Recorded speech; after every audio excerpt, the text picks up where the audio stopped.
Hey everybody, how's it going? It's Ron with Ron's Computer Videos, joined by Adam from Adam's Apples. How's it going this evening, Adam? Hey Ron, how you doing? Hey, I'm doing great. Everything's going okay over here, trying to build some computers. Yeah, after the 8-hour stream that Dave did earlier today, I was like, you know what? More. I want Yes. more. So here we are. So thanks everybody for taking some time out of your Easter to join us here. I've got some PowerBooks and stuff that I need to go through. I did a bunch of that today on Dave's stream, and I got some machines prepped. Here's the body count as it is so far. I've got my 165. Not all of these are 100%. Like my 165 probably needs a drive, so I'm going to have to talk to Joe or one of those kind people with the Blue Scuzzy project about getting some of that stuff. But I've got a 165, a 165C, a 150, a 180, and a 170. I still need to go through my pile of parts. There may be some nicer components to, in turn, upgrade those machines to nicer versions. But I also have a 140, a 145, and a 145B that I need to. That'll be the focus maybe tonight of going through and seeing if I can get all the rest of the parts for those put together. I have a 180C that's ready to rock and roll. It just needs the display repaired. I went through and I actually was running it when I first got that machine, and I stepped away for a while and I came back, and while I was gone, the caps in the display decided, nope, we're completely releasing all of our cap juice, and it shorted some components out on that display. I mean, there's some black charring where it shorted things out, so very sad. Hopefully it's not completely dead. Maybe Steve can take a look at it. So I'm gonna get some stuff in the mail so that way that when I'm out there, um, I guess, well, today's the first day of the week. So later this week for VCF East, maybe we can take a look at some of those displays. But Adam, you said you had some machines you're going to work on, some I Apple II stuff. have, yeah, I was working on those HD20 drives on Dave's stream. I'm going to finish Yeah, that up, and then I have somebody who wants to buy a 2E, cool. which I've got. Let's see, I got at least 4 in that photo, Hmm. well, it's not Yeah, a photo, gosh, it's the corner. right. I'm going to pull one and test it and make sure it's good, so I can ship it off to him. Cool. So I saw a photo earlier today where I guess you got something in the mail and it was the front corner suffered some shipping damage. I actually Something. bought just a shell of a 2E, and the guy shipped it in a box the exact size of a 2E. Um, Well, and the corner of it got, I don't have the photo on here, but the corner of it got cracked. yeah, I Um, saw it's like a split, like it's a little like a piece, and it's kind of tipped out. yeah. Now, if you Yeah. push it back on, Hmm. it looks actually fine. It's like along the little seam there. Hmm. So I think I could probably glue it. Anyway, I messaged the seller and he was like, "Oh, I'm so sorry. Here, have all your money back and keep the Ah, well, thing." So yeah, that's fine. that's just a free So thing. actually, while we're on that, like, what I have a litany of glues here. Uh, what Oh, uh, what type of glue do you actually recommend for doing those type of repairs? I've been doing this stuff, Oh, okay, yeah. which I actually first got for gluing faces on Apple Watches, where when I would replace the battery. Hmm. Um, and it just seems to hold plastic really well. It's also waterproof, which is why Hmm. you use it on the watch. But I love what it says on here. Is a surprise adhesive force. This was a great adhesive. Best selling Europe and America. Mad fans around the world. And then it says Bulaing. I don't know what that Sure. is. I don't know Yeah. either, but it's probably bite the wax tadpole or something like that. Anyway, this was the glue that was suggested by iFixit for the watch. So I just had some and I tried it on some Apple II and Mac stuff and it worked great. So Very cool. I'll have to check that out. I actually have finally come around to the whole super glue and baking soda. oh yeah. Baking, well, hold on. Hold on, I gotta, because there's a difference. Baking powder. Yeah. Baking powder. That's great if you want to build up a thing. Yes. This It's stuff is really good great for those fancy Starbucks. if you have 2 pieces that are just it's just cracked Hmm. and you don't want to add any material in there and you just want it to come right Yeah. back together. That's what this Sit stuff's good here. for. Sure, sure. Absolutely. Hey, let's take 2 seconds. Let's go ahead and say hi to everybody in the chat. Retro Techie is here. Thanks for stopping by. Pitar, thanks for stopping by as well. Thank you for everything you do for the Apple II community, especially. Francois is here. 2K Compliant is here. K-Mac, Will, um, good to see you as well. It's almost like I spent like 5 hours with you today on an earlier stream. Bob Darlington, Bob, thanks for stopping by. Good to see you, sir. So we'll go through and we'll work on a couple of things and see what we can do. I've got a stack of PowerBooks here, like no joke, no joke, stack of PowerBooks. I finally found I've got 3 PowerBook 100s. I got one that chimes, so that's good. And 2 that don't chime, and one has very obvious. It looks like there's a Mandelbrot growing in the screen where it's like it's got some screen damage or something, like a very dark area, but it does not in any way. I mean, it'll like it looks like the backlight's on just a tiny bit, but there's nothing on the there's not enough brightness there to see anything. So hopefully Steve can assist me with that at some point. That But sounds like all of my PowerBook 100s. They all bong, and then there's a sort of backlight, and then there's just nothing. mhm.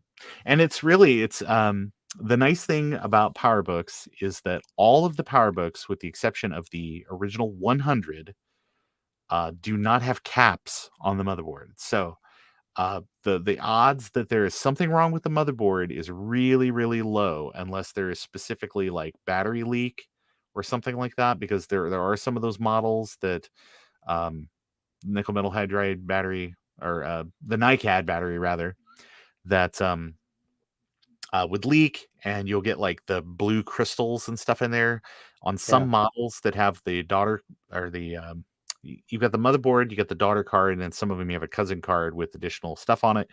That those crystals would migrate across the battery connection over there to that board, and it seems like ROM chips get the worst of it. But if you catch it early, I actually did a stream, I don't know, last week or something like that, where I cleaned one of those boards, and then with some magnification got in there and made sure that all the leads on the ROM chips were clean, and it just worked. Yeah. And I was able to get that machine back up and running, and it's in the mail to Frank, to Frodo Jedi. So he's gonna play around with that because I know he actually sent me a 150 and a 520 that were both dead that had some issues, and I was able to kind of go through and use those for parts on some other stuff. So I'm getting quite a parts collection going at this point. But the displays all need to be recapped, and Yes. the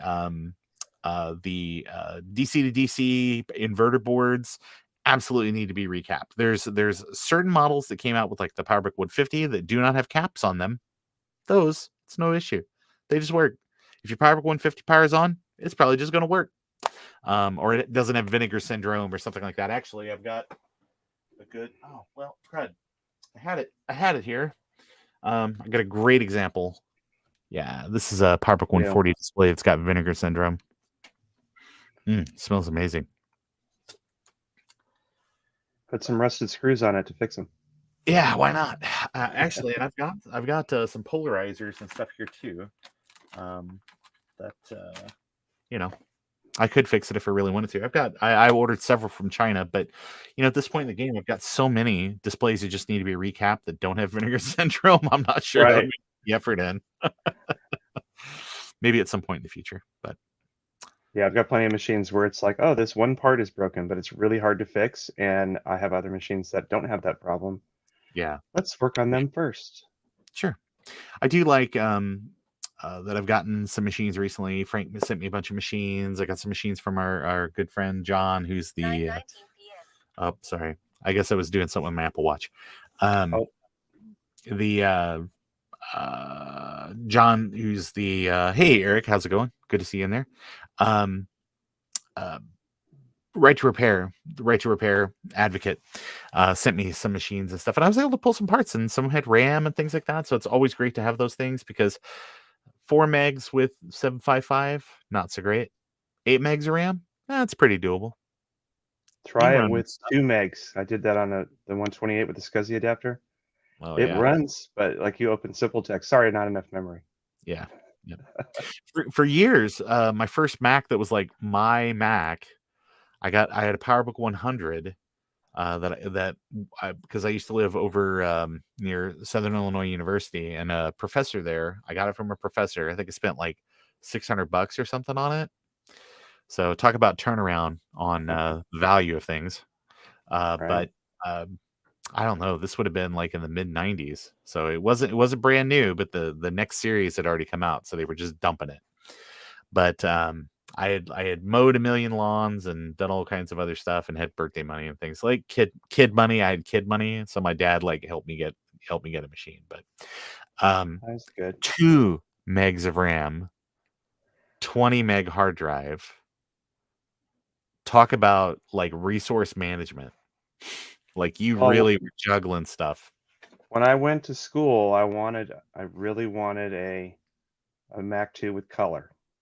I really wanted to get out of the Apple II space, and I found out that the 2CI was coming out, and I went to the university bookstore and found out what it cost and said, "Oh." So I asked them when the 2CI came in, could I buy the demo 2CX that was in the store? And they let me Yeah. do that and still use the discount. Oh, it's nice. So so I barely afforded that, and it came with a whole 1 megabyte of RAM. Nice. So I had fun for a few months till I could afford the $100 or so to buy 4 megs to add, so I had 5 megs, and then it Yeah. was really usable. Oh yeah, absolutely. I would say that 5 megs in 701, 7.1 was kind of that Okay, era. oh, this was still 608, Oh, 608. Yeah, okay. and, like, System 7 was, like, just coming around, Sure. but I didn't do that right away because all my software that I had a Mac, Plus maybe or 512 or something that Yep. was sort of a secondary computer for me, and I'm still doing the 2GS, Mhm. and I'm like, "I need to get out of this. This is not gonna work." And also the college I went to Mhm. required you to have a Mac, so Really? Okay. yeah. Interesting. Well, I mean, 5 megs of RAM and 608 is living pretty, I would say. Yeah, Um, that 5 meg upgrade and System 7 pretty much came together a few months after I bought the machine. sure. But still, if you would boot back into 6, it was like, "Wow, this is awesome." Yeah, yeah. I will tell you, Apple really recommended, like on that PowerBook 100, the 220 config, they were like 608. You could maybe do 701, Yeah, and that's about the top. Like 7.1 was not in the cards because that's just slightly too much RAM, especially if you wanted to run any sort of like system enablers or anything like that that were going to require like to have a clock up in the thing. That was too much. Sorry. yeah. But And 5 it was was enough for me to run, one of the original CD-ROM drives and a copy of Myst, so I was oh yeah. very pleased with that too. That was amazing at the Oh time. yeah. It was way cool. I moved from that to a Quadra 610. So that was a few years in between the between Well, those I hops. hung on to the 2CX all the way until the 840 AV came out. I'm like, "This is the most awesome computer ever," and I bought it with, like, 2 months before the PowerPCs came out because I didn't know what was going on really, and I'm Sure. like, "Oh, my computer is immediately outdated." I don't know. Those first generation 601s, I don't know that you That's were true. money ahead. 840 AV, come on now. Those It was that was great. that was a great machine for a long time. And then when people were done using them on the desktop, they just turned them into Apple Share servers. Yeah. I I mean, it kept was that for a long time, yep. but, when I got that extra 16 megs of RAM for that, and I was like, "I got a 16 meg SIM," and I was like, "Only $400. This Yeah. is such a good deal." I, And now think that I've got an Apple 8500 here with like a 300 and something megs of RAM in it. So yeah, oh, yeah. This is all I've still got on my, 840 AV. it's a front panel. Um, yeah, Steve's got the rest of it. Because I told him, I was like, "Hey," I said, "I hope, one day if you," because I mean, the saga of the 840 AV over there, I was like, if one day if you've got enough, stuff to be able to fix that up, I mean, fix it up or fix yours up or whatever. So, yeah. Did you see my Raptor Quadra 700 I got? Yeah, did you find something to stick out the front or No, I did. What's funny is I was looking for an Apple II part and I found a spare programmer reset switch. That's actually from a Quadra 650, but it fits. That's and nice. it's appropriately yellowed too. So yeah, I'm gonna either put a sticker over that, or I'm gonna try to put something goofy sticking out of it, like a Mhm. little dinosaur or something. I don't know. You should find, if you don't do a Jurassic Park thing, you should just go get one of those large comical Band-Aids and just stick it Oh, right yeah, I over the could do hole. that. It's kind of hard because the brake is like right next to the floppy drive slot. Yeah. But on the other hand, I don't have a floppy drive in it anyway, so yeah. Yeah, there's a lot of stuff I don't stick back into, yeah, that's what I said too, is be like a little velociraptor or something poking its head out. I think that would be funny as well. But, I mean, there's a lot of stuff I just don't hook up in my Macs anymore. Like, people are, like, really, like, busting their ass to have, like, a working optical drive, and I'm like, "Why?" Yeah, I got a couple. I mean, I'm almost thinking I'll keep that Quadra 700 since it works, and I'll put a blue SCSI in it and make it the one I keep, and then the one that looks all perfect, I'll just Mhm. let it go on to another home. Because Yeah, why do I care if it's got a crack in it? sure. It's mine. Yeah. All right. I Well, I'm gonna start working on these HD20s. Yeah, I was gonna say that's probably a good thing. I'm gonna go ahead and start grabbing machines and taking a look, and I'll do my best to kinda watch chat, but, as I will too. people if okay, as folks kinda see things going on, if the porn bots show up, if, anybody starts, beefing in chat, be sure to, raise the alarm so that way that we can make sure that, that we get, people, uh, you know situated. I didn't know. I didn't know that Bruce's stream was still going. I certainly did not plan this to compete with him. So there's nothing hurting folks from having both windows open. You can mute us for a bit and come back and forth, but I'm sure there's going to be a point where it's just sort of you see a lot of work going on and probably some uh, little conversation back and forth, but you know how that goes. So. All right, give me a second. I'm gonna get chat in another window here, which is oftentimes handy, especially if there are issues. Okie dokie.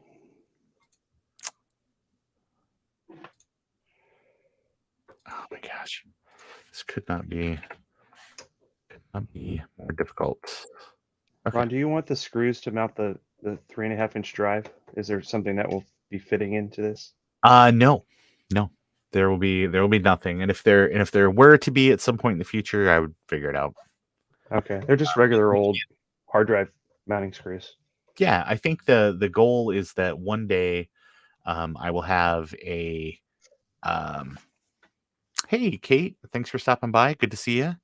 Um, I think the goal is that board that Will showed on the stream earlier, because there's someone that's making for people that didn't see it for the HD20, which is Apple's original hard drive for Macintosh that uses the floppy interface. So it's basically like a smart port device. Um, there is someone that is making there's already the task 20 that already exists. It is a cute little device, plugs into your floppy drive connection on a 512k. I mean, I don't think it'd work on a 128. Maybe it does work on the 128, but you got to use that floppy that loads the init and then it switches over to this. So, but like I know the 512 for sure with the floppy, or the 512KE, which basically includes it in ROM, Mac Plus, Mac SE, Mac 2, a bunch of 2SI, a bunch of different models, where basically it adds SmartPort capabilities, SmartPort hard drive for your Macintosh. So, um, Tash 20 by Tashtari. Um, that's kind of a neat thing that's going on. But there's someone else that is making a board that's a drop-in replacement for the HD20 that allows you to basically just um, replace the Rodime drive that's in there, replace the controller board that's in there with a drop-in replacement board that basically emulates the HD20. So kind of cool, I suppose, if you're into that Yeah, kind I will leave you the mounting screws for the adapter, which is where that would go. of. Get rid of some of the dust, though. Oh my gosh, I'll figure out how this works eventually, folks. Hey, I did it. Okay. So I'm gonna go ahead and I'm going to switch over to Benchcam, and then I'm gonna start taking a look at some of these machines. I like how the arrow points at me. Yeah, maybe it does. Maybe it does. Maybe that is the case. Okay, so let's see. Things looking good. Yeah. Okay. I like that even better. Got The some. arrow points at Ron. Yeah. I can make the arrow point at Ron too. See? Yeah. Exactly. Ah, there we go. Nice. Oh. Folks were asking about that earlier. Right there. That's Ron, right over there. Okay. I'm gonna spin around here and I'm gonna take a look-see at some stuff. So we can get some 30 minutes in. We can get some PowerBookin going. PowerBookin. PowerBookin. All right. So cast some light on the situation. Try to get the light out of frame. That's good. Okay. So let's see what we got. And it's a bunch of crap, I assure you. I actually, as part of the stuff I was going through earlier, I actually found this. Probably can. Yeah, that's probably more better use of light. Found this older Androida produced Blue Scuzzy for PowerBooks. So I bought this a very long time ago. It's pretty okay. It works, but I've got some newer stuff, so I actually pulled it out.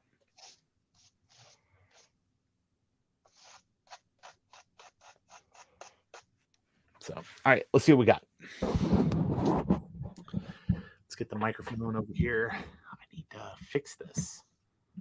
I'm gonna fix this microphone one day, I think. All right, let's see what we got. Why is there a random Apple IIc foot on my desk? Here's another 160. I don't know what the deal is. I think some of these I did open on a previous stream. Man, this 160 is in great looking shape. It might be better than my 160 I already had. But man, I worked pretty hard on that 160 earlier today, trying to get it up and running. All right, so let's see what's what. Let's see if we get some boots.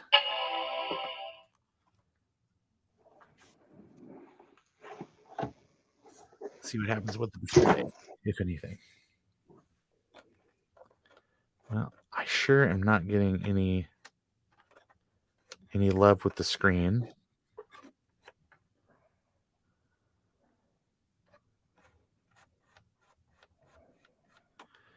Yep. It's no good. It's no good.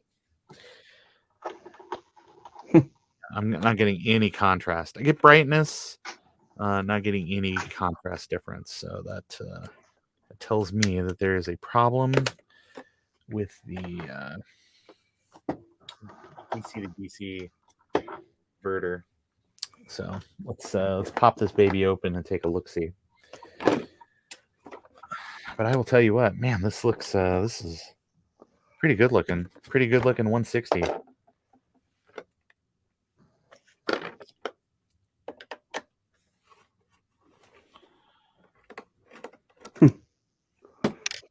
What you got, him? Retro Techie wants to know if he can have it. You know, it's come and pick it up, Retro Techie. I'll tell you what, just you'll break even on the cost of coming on down here. You can tell somebody didn't know how to open this because there's little pry marks in the wrong spot. Okay, this one's missing the doodad there. This is the one that works. Neat. Oh yeah. Oh yeah. This is that one. Okay.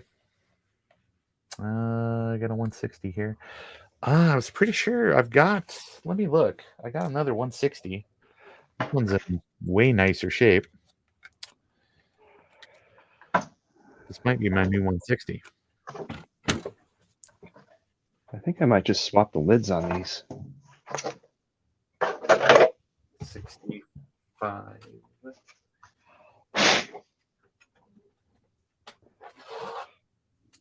180. Come on. 150. Come on. Work with me here. You can only ever find the part you don't need. 165. What is this? 170.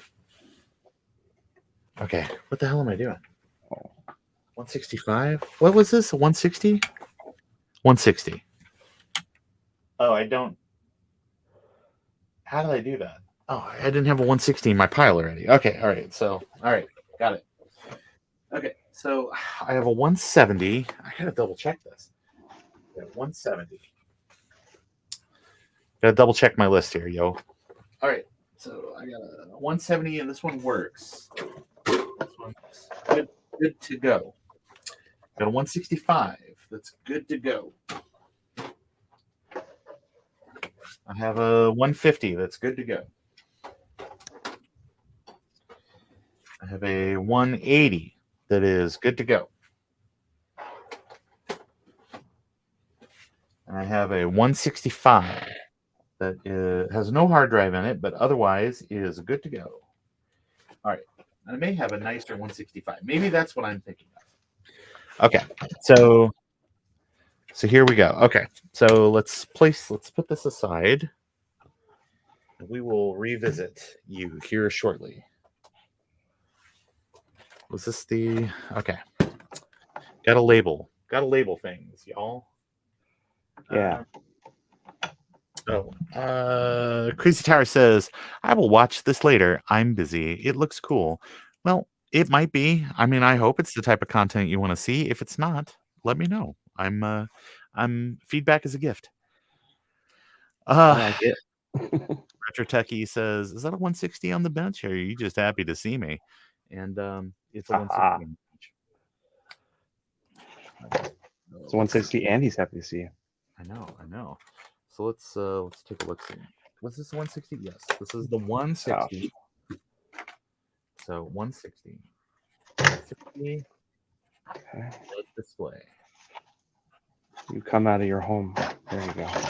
Okay, so we're gonna put that aside for a second, and we're gonna keep searching through. Okay. This is a 145B. So that's good. 145B is an interesting machine. It was like many things, trying to make a cost abbreviated model.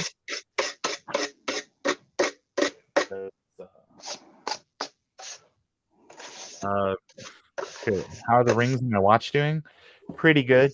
I made all my rings today, so I got 12 minutes of standing, and I got all my exercise stuff in. Actually, it's funny if I let me kill it, because when it does the rings, if you really do well on your rings, watch this.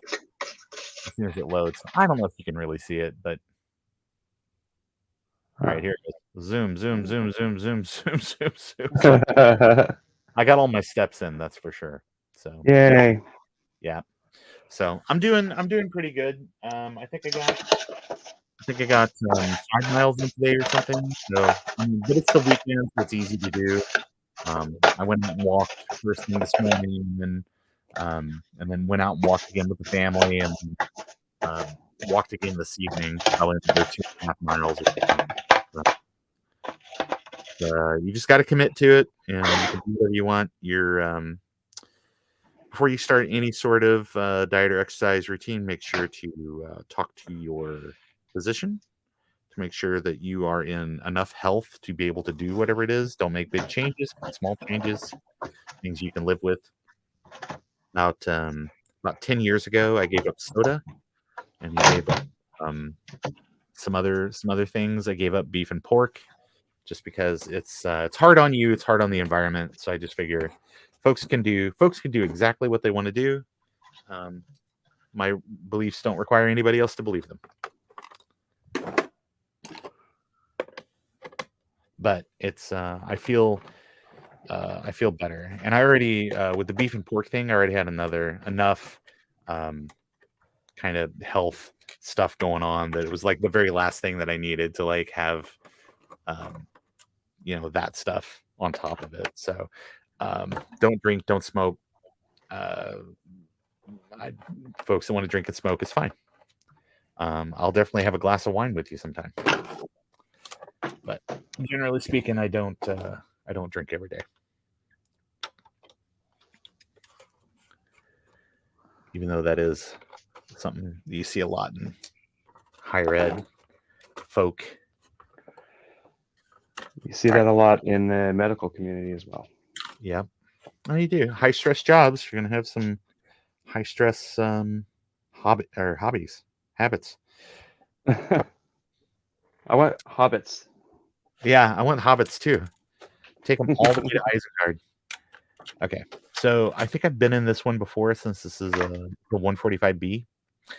145B is kind of special because the 140 is 16 megahertz, 68030, 145, 145B,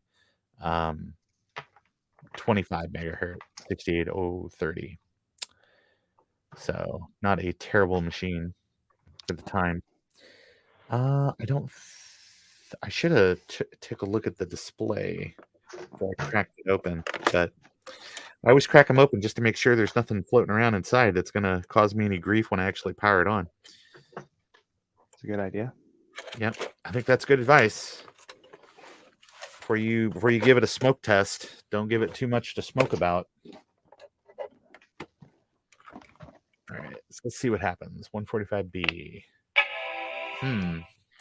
Doing a RAM test. That's always fun. Yay. Passed the RAM test.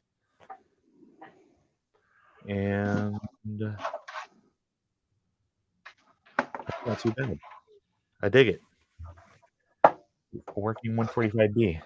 That's daddy like. It's not going to boot because again, there's no drive, or otherwise you'd already be hearing it. Yeah, that's the other thing. When you pass all your system tests, the very last thing it does is reinitialize the audio amp, and so that's why you get a nice little pop there at the end of the road.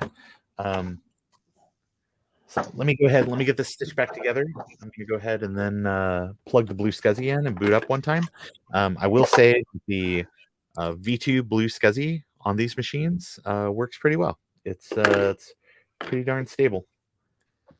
So I've had some term. But I've assembled the ones that I'm speaking specifically about. I've had some termination issues with some of these PowerBooks just act a little weird, but the V2, I have not had any termination issues or any kind of weird problems. So, that's off to Eric Helgeson and the rest of the Blue SCSI team for making a nice little product that is not only fast and easy to use, but reasonably priced. And just generally being nice folks. I know that it's very easy to just get overwhelmed. So, but they're very nice that you can actually reach out and ask questions and get some answers. So, all right, let's go ahead. All right, we're stitched back up. Let's go ahead and let's get the Blue SCSI going here. I will say that sometimes on these PowerBooks, since I've got it powered on, it won't always see it, but if you power cycle, then you're good to go. Okay, so let's go ahead and there we go. Yeah, RAM test. Don't get too freaked out. Sometimes it takes longer to do. Something else to just know: there's a lot of these models that that'll happen. If you when these machines try to boot 761, you'll get that double boot thing on a Blue SCSI. But just something to know is that what was I going to say? If you do not have a battery installed on the LCD board, you will have issues where it will not be happy. You will have it won't boot. It'll act like the display is dead, even though it's really not. So, okay, 4 megs of RAM, looking good. Gonna go ahead and shut this guy down. Put him on my pile of good machines.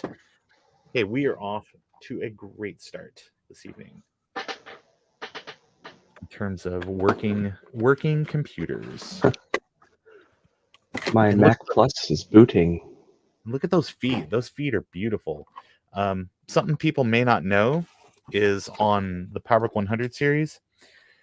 Like you can look at this one right here. There's a big chip in it, and the outside plastics are sort of zombie color, kind of a gray instead of like the PowerBook gray.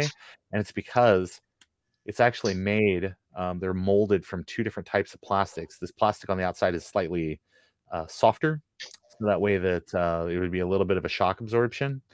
But nowadays, a lot of these have just failed and they just want to chip off.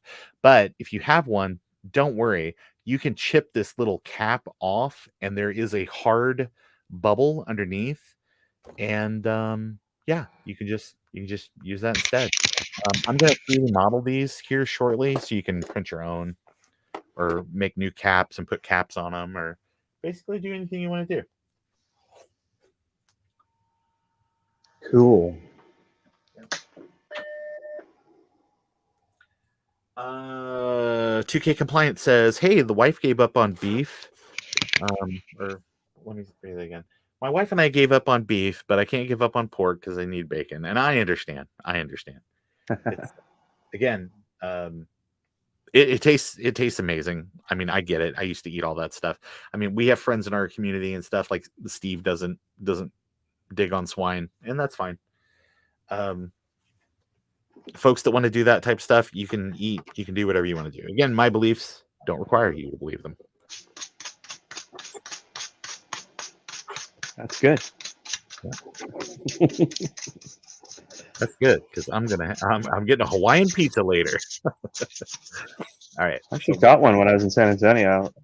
Oh yeah. A lot of people hate on pineapple and ham on a pizza, but I'm one of the weirdos that likes that. So There's a pizza place that's kind of nearby over in Carbondale, Illinois. It's called Quattro's, and they are kind of famous for their pizza and things like that. They actually started out as some guys. They bought a bakery and failed in the bakery business. This is my understanding. I could be missing some details, but they failed in the bakery business, and so they were like, you know what, college kids love? They love pizzas. Let's just start selling pizza. yeah, And they went through and they just reused their bakery ovens to make pizza, which is not how you do things, but it made a very unique style of pizza that's kind of thicker. It's not Chicago style pizza or anything. It's not Detroit style pizza. It's not Emos or St. Louis style pizza, the real thin stuff. It's kind of in the middle. It's got a nice spongy crust. The toppings go edge to edge. So there isn't like a pronounced crust around the outside of the pizza. So you can certainly pick it up. It's stiff enough that you can kind of pick it up and eat it by hand, but it's not thin like a New York slice where you could like fold it over in half. It is kind of its own thing. People that went to yeah, SIU, people that used to live in Carbondale kind of rave about it, and people come back and when they're in town visit and have some. So, but they have a pizza there that a friend of mine named Bob Irby turned me on to. Bob's a vegetarian, has been a vegetarian since the 1990s. And the pizza it's whole wheat crust uh-huh. with pineapple, broccoli, and garlic. And then cheese on top because he wasn't, you know. So but that's amazing. It's kind of like it gets all crispy, and it's like the broccoli has got like a real crunch to it, and the sweetness of the pineapple. So I there's for a long time I would just go in there and I'd be like, I want this, and this. And Quattro's posted on their Facebook thing where they were talking about it one day, and I was like, "Yeah, I want to come in and get a Bob Irby," and I named what the ingredient because they were like, "What's your favorite Quattro's?" And I was like, "I want a Bob Irby," and I named all the ingredients. And Bob, who I had not talked to in like, I mean, probably since like 1994, saw the post, and we reconnected over pizza. So it was just kind of like a guy I used to work with decades ago, like the most chill guy. Like he did phone support for the company that I worked for, and he would customers would call him and talk about their problems they were having with their Windows 95 machines, and Bob would be like, yeah, I hear you, you know, you're just stressing me out, I'm gonna have to call you back. And people were just like, okay. But Bob would call him back. He would get like 30 minutes, let me stew on whatever the problem is, and he call him back and fix the problem. He was really, really good at his job. So That's good. I don't remember what he's doing these days, but I know that he's a success at it, whatever it is. So I got this HD20 to boot from itself, which it wouldn't do Yeah, that's earlier, and it's got software on it. I just found Microsoft Word version 4 from 1987 to 1989. It says. nice. Oh yeah, I have a PowerBook 180. This is really sad because this is basically where you want to be on 'cause it's got video out. It's got a lot of Neat. stuff. Unfortunately, it's also got a shattered screen. You can see where the Oh. yeah, it's real sad. One bit asked me if I'm working on a Plus. Yeah, I'm not actually working on the Plus. It's just a 1 meg Platinum Mac Plus. I'm using it to test HD20 external hard drives. Yeah, I think this is the last one because I got the one that just worked. This one is a hybrid of the two to make another working one, and then Ron is going to get the mess that's left over. Yes, looking forward to it. These old M100 mice, they don't work very well if you use your pant leg as a surface. No, they do not. But this Mac Plus works fine. And the only thing wrong with it is the eject gear is dead. So I'll have to take it apart at some point and put a new gear in. I've got a whole bag full of them here somewhere. Okay, so we are down. Yeah. Just got two I gotta find in this mess here. This one says screen failing. PowerBook 165. Hey, Ron. Yeah. Tell me all One about bit says, I am now the coolest guy on the stream. Sorry, Ron. Adam is now the coolest guy on the stream. No, Adam's got some cool stuff, and Adam is a cool guy. So yeah, no, I gladly take the second seat. I'll gladly pay you Tuesday for a Mac Plus today. Yes, I will gladly pay you Tuesday for a hamburger today. Switch back to the above cam. I do like the way that this case opens on the HD20. It's once you know how to do it, it's really easy, and it's just one screw to get the lid off, and then you have to know where the secret tabs are. Right.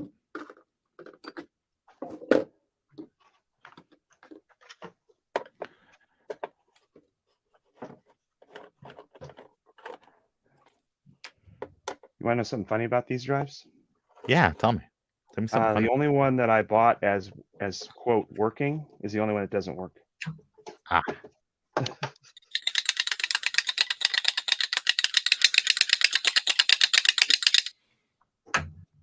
What was that? That's my handy dandy magnetizer, demagnetizer. Ah. For whatever reason, these are in my area of the woods. These are hard to find at retail. So I had to order it on Amazon. Weird. I have a snap-on screwdriver that's magnetized, and it's been perfect for years.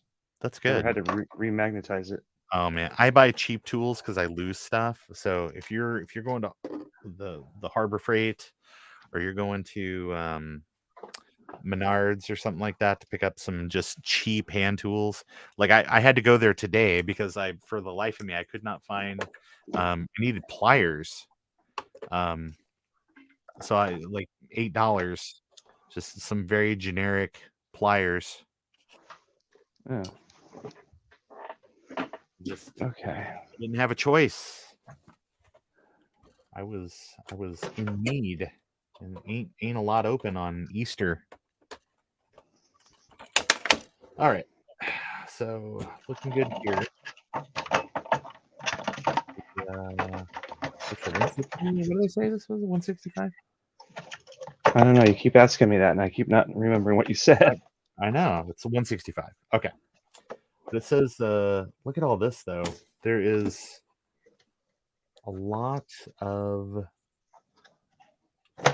like I sure don't remember working on this, but it has that dust that gets inside the from super glue. Oh, weird. Yeah, that's what it feels like and kind of smells like chalky, that chalky sort of I stuff. had a Mac 2 FX that had sort of chalky white stuff that looked like that, but it was around the axial electrical loaded caps, which I'd never seen before. Yeah, So I was thinking maybe it was dried out cap material. I sure, never figured it out. I just ended up changing those caps out for different caps. sure. I gotta make sure I remember to put your cable back in here.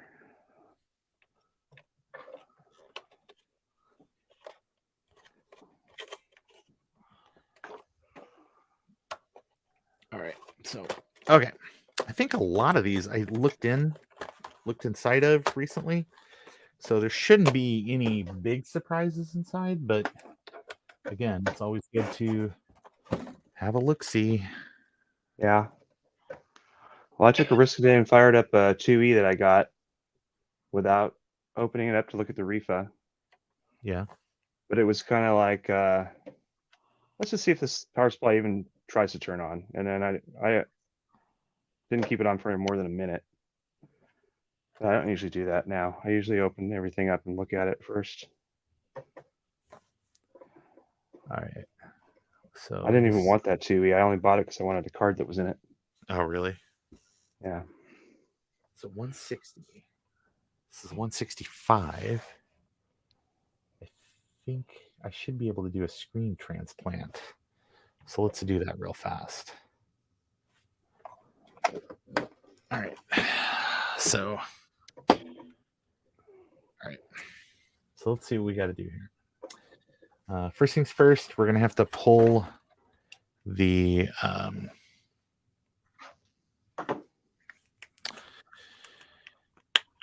rubber bumpers off the baby. Ron, there is a tiny little chip on here. Yeah. See that? Oh, it's fine. Okay, just so you know. And also, so you can, when it arrives and I don't remember that was there, and you're like, oh, did this get damaged in shipping? Yeah, sorry, I'm gonna need a refund on that, Adam. eBay item 1390. What? All right, hold on. Who? Where? The best demagnetizer ever. I use it on my tweezers so SMT resistors don't stick to it, and it works. Demagnetizer, $10. Ah. Let me take a look see at that. Oh, Ron, you're gonna need a Torx driver to get this one main screw out too, just so you know. Oh, that's okay. That is one thing I've got a lot of because I lose them all the time. Okay, well, the screw is an identical screw to like a Mac 512 or Mac Plus, which makes sense because they just had them laying around. Sure. So this will go in the mail to you either tomorrow or Tuesday, depending on how my work day goes. Cool. Is there anything else that I was supposed to be shipping you that I forgot? Yeah, I think it was like a Lisa or something like that. I mean, who knows? I I'm mean, sorry, that won't fit in the box, but that is a darn shame. I could include a photo of a Lisa. Oh, that's fine. You can include Lisa from Weird Science. That's fine too. Tilly LeBrock. Sure. Quite the conversationalist. Whips, dips, chains, whatever it was. Yeah.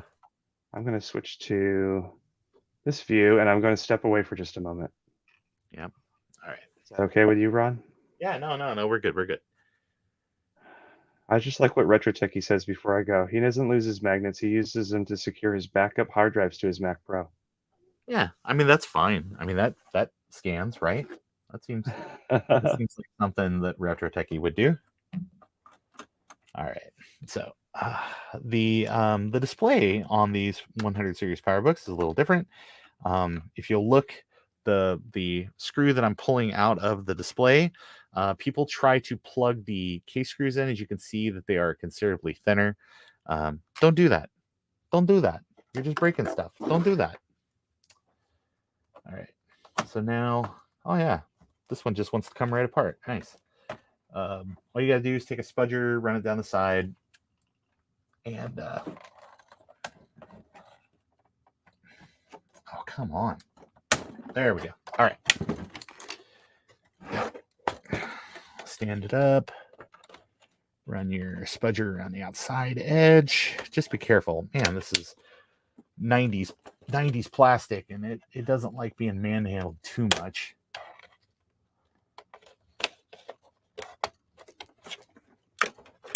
All right, there we go. Great. Okay. So 165, let me get that out of the way. Should just be 4 screws around the outside, and then you can pull this display up out of here. Yeah, that's nice. We've got broken hinges, I think, on this side, so that's par for the course on these things. So, and you need to be careful about the LCD interconnects, just because this thin oh well, shit. Hold on. Oh, let's get rid of those. Let's get rid of those icons there. And I'm gonna go full screen until Adam comes back. But this interconnect cable down here, you got to be really careful of that, because man, those love to get snagged, and then that's the end of the road for them. So, all right. Oh, somebody else just joined. Give me 1 second. Oh, wow, it's great. Merry Christmas. No, sorry, wrong. This is the death holiday, not the birth holiday. Thanks for letting me join the Ronley fans. I can't hear you, man. All right, let me try this. Okay, I hear your webcam. I hear your webcam microphone now.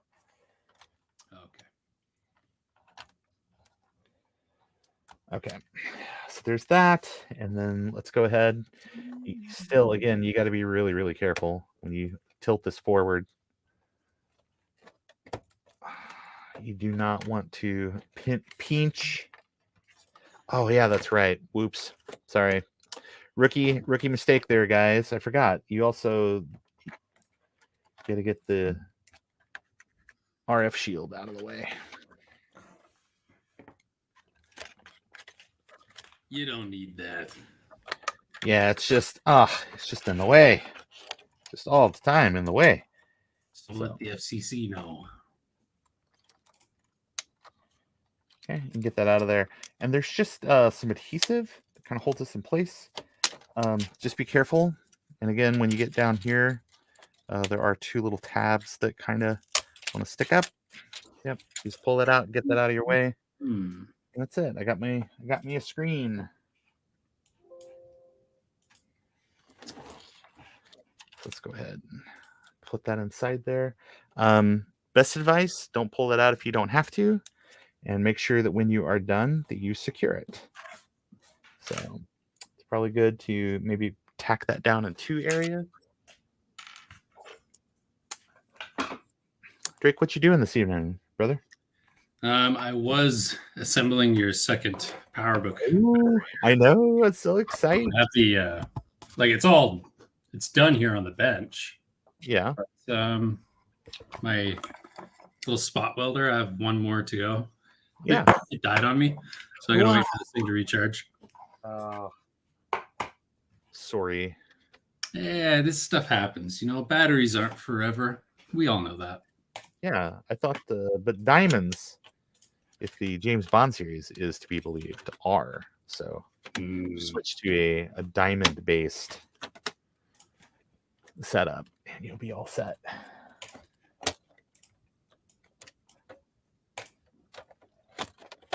Okay. Here we go. I'm gonna do some live art here. I think draw some pictures of Ron. Oh, nice. Why not? Let's draw some pictures of Ron, everybody. Sure. That's way cool. Drag some windows around, Yeah. Do this. Do that. I love it. Biggity baseball bat.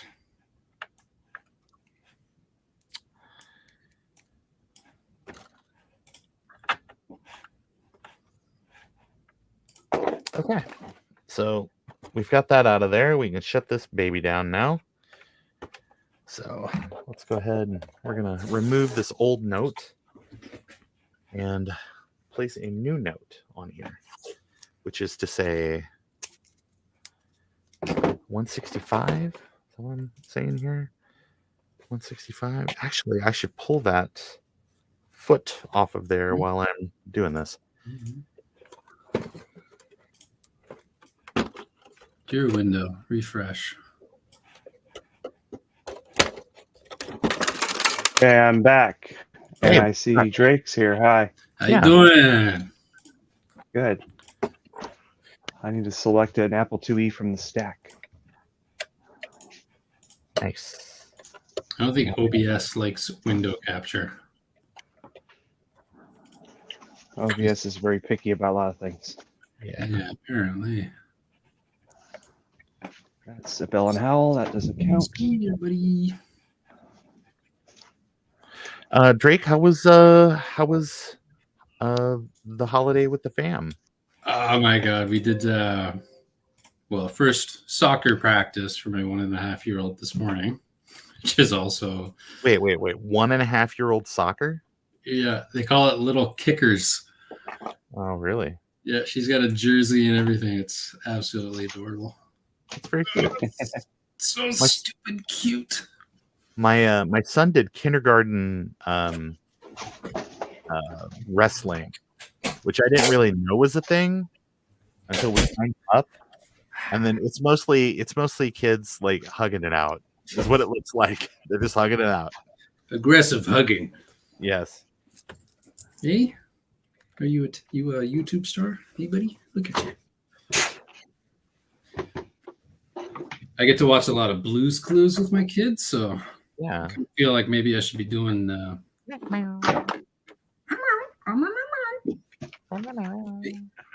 Did you leave a clue on the carpet for me? yeah. You smell that? You smell that clue?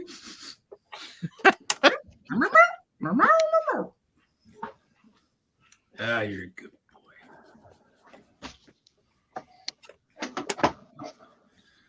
Yeah, after soccer practice, we had a neighborhood Easter egg hunt. So that was fun. Cool. And she's too young to really eat chocolate eggs, so you know. Wait, what is the age at which you can eat a chocolate egg? I don't know. You don't really trust her with 35. let alone a grape or something, because you know. No, it's oh my gosh! I saw something the other day, which was a photo that was like, "Hey, fellow parents, what in this picture just set you off?" And it was like a toddler birthday party, and there was like a bowl of grapes on the table, and I was like, "Hey, man, if you're paying for the ER visit, then that sounds great. Let's do it." Yeah. But I was like, "Oh my god, no."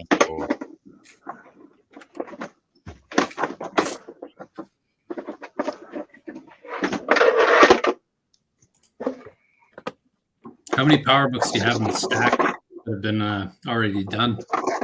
I did a bunch earlier today that I just went through, and it was like, because I've done a couple of videos where I've just basically pulled them apart and done some like very brief evaluations. And today I made some investments in actual repair. So today was a good day because I was able to go through and I was able to get my 165, 165C, 150, 180, 170, and now 145 up and running. I'm about to have a 160 running. Hi, George. I think I've got it. Just got to get rid of. Wow. There's lots of you there. 160. All right. So what's the deal with this? This is a 160 with no string, no HDD, and no Lieutenant Yar. No, it's actually that's really great. No vaccine. No Lieutenant Yar. No vaccine.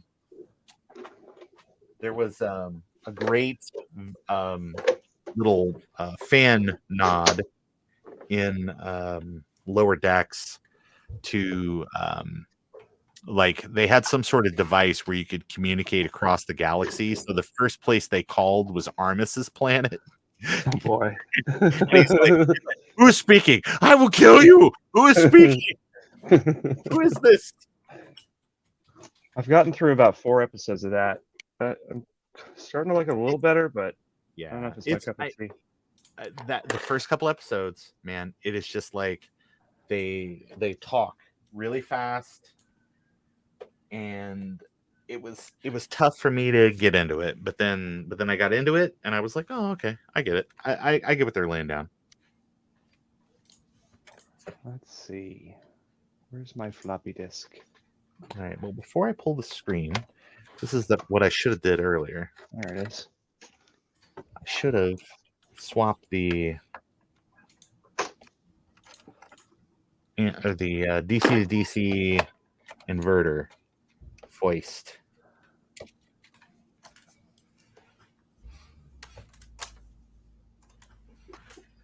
It didn't work. What the hell?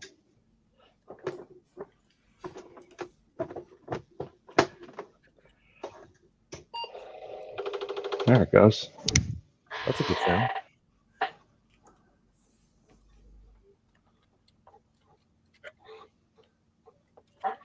Last video.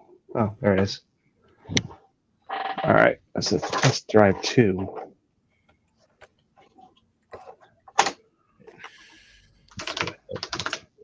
Tack down.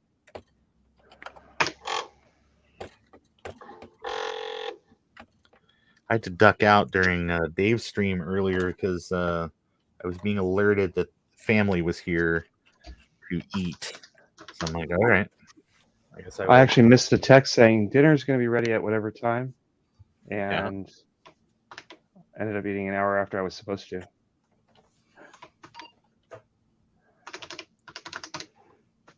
I don't know why. I watched from her. I don't get notifications. I don't know what I did. Oh, really? Yeah. Well, this computer works. Nice. I liked how it was very briefly Hindu. All right, so this duo disc is good. So does the it was a duo disc. Okay, sorry. He wants a duo disc and an enhanced 2E. Yeah. And possibly a green screen. Nice. I'm a big fan of the green screen. Let me tell you. Well, he was talking about he wanted to do programming and he wanted to do stuff in ProDOS, and I'm like, what? And he really wanted a color composite, and I'm like, if you're going to be in 80 columns doing all that, you're going to hate it. Yeah, all the NTSC artifacting and stuff. No, clean, please. Yeah. So if you want to play games, just get a LCD TV and plug it in for just that. Yeah. And then use a green screen. And it wasn't like I was trying to upsell him on selling a monitor, because I really didn't want to sell a monitor at all because I hate shipping those things. Yeah. But too much. He really wants a screen with it. It's a guy I've sold stuff to before. But I guess he finally realized the limitations of the Apple II Plus that he has. Yeah. He's like, I need a 2E enhanced. You got to make sure it's enhanced. I need enhancements. Zoom enhance. Yeah, this one is not responding to any sort of contrast adjustments. Okay, so that's fine. No big deal. We're gonna make it after all, like Mary Tyler Moore. We're gonna make it after all. I'm just gonna run the basic diagnostics on here to make sure that it's you, girl, and you should know it. With every little something you show it. Love is all around. No need to fake it. Yep. Mr. Grant. Execute all tests. Go. I, as a kid, was like a big fan of the Dick Van Dyke Show. I used to watch that on Nick at Night, like pretty religiously. And then I kind of realized later that it was mostly for Mary Tyler Moore. I was like, okay, I gotta come to grips with this. Yep. And it's you, girl, and you should know it. All right.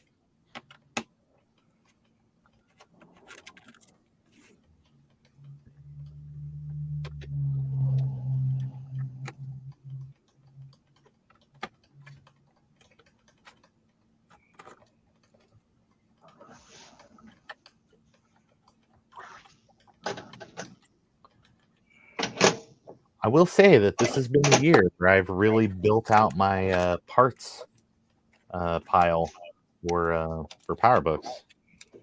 That is for certain. You are the PowerBook dude. Whoa! We've got lights. We've got sound. We've got action. Yeah, that's the speaker test. Hmm. The color test. Well, this is interesting. This has scooch tape. Scooch tape inside the display. That is not something you see every day. Need a super serial card. I wonder if I could find one around here somewhere. All right. So this is a Sharp, and this is a Sharp. They are different models, but I'm fairly certain that they are the same. All right. So let's see what we got.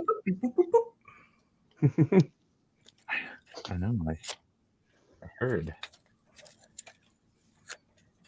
Hopefully, I did not damage the LCD cable when that came tipping forward.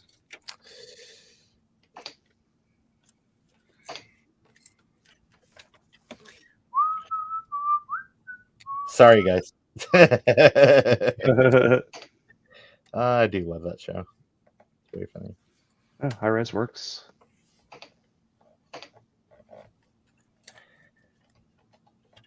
But you, girl, and you. There's your color fringing, Ron. Hold on, let me look. Oh yeah, yeah. It's all Yeah, right. it's trying to draw a grid, but that's what you get. Yeah. That's what you get. What you get. Don't get your fit. Ah, the keyboard test. Here you go.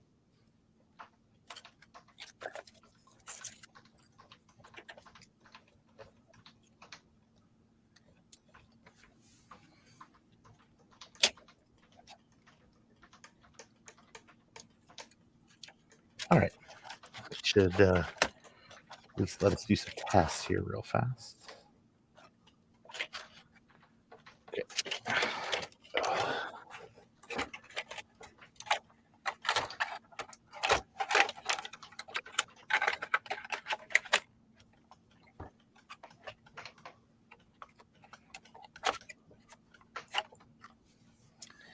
Everything's all fun and games until they move the screw holes.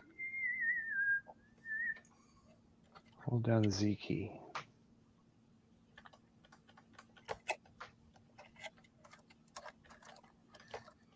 All fun and games. Okay.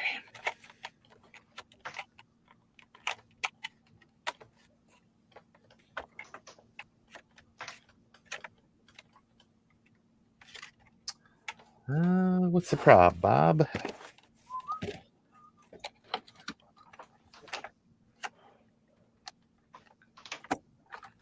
Yeah, all the keys work.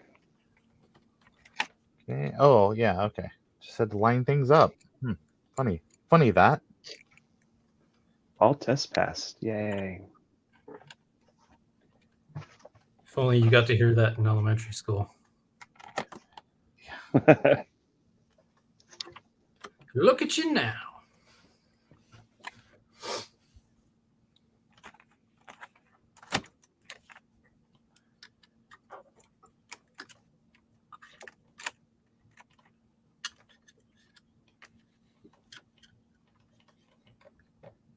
Oh, there is a cut in this cable.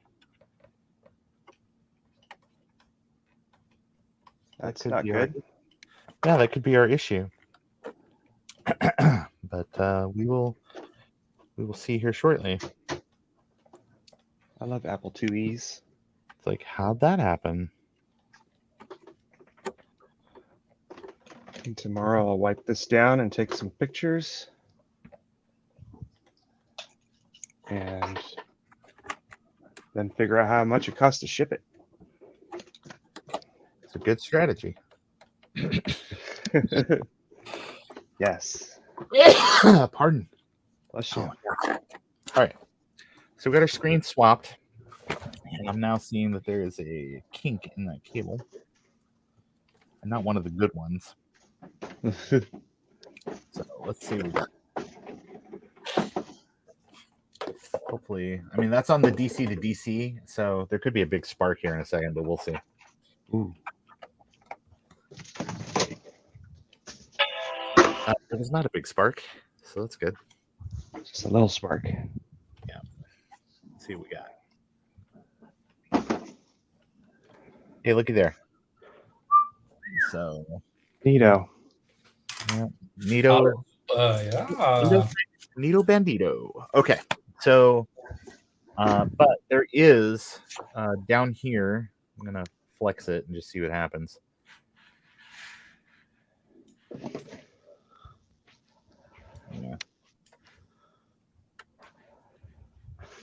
Yeah, that's the inverter. Yeah, I'm thinking the inverter cable might be bad. I'm gonna swap that.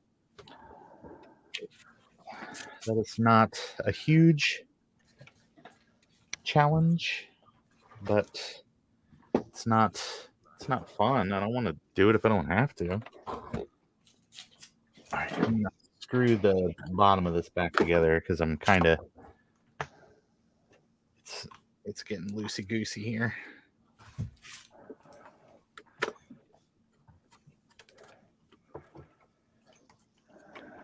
Okay. So, how's chat going? Vampire Cyborg Ron. Well, I mean, I haven't looked at Drake's photo, so possible. They were talking about the weird noises I was making. Oh, that's yeah. I honestly forgot that it made that noise when you run that test.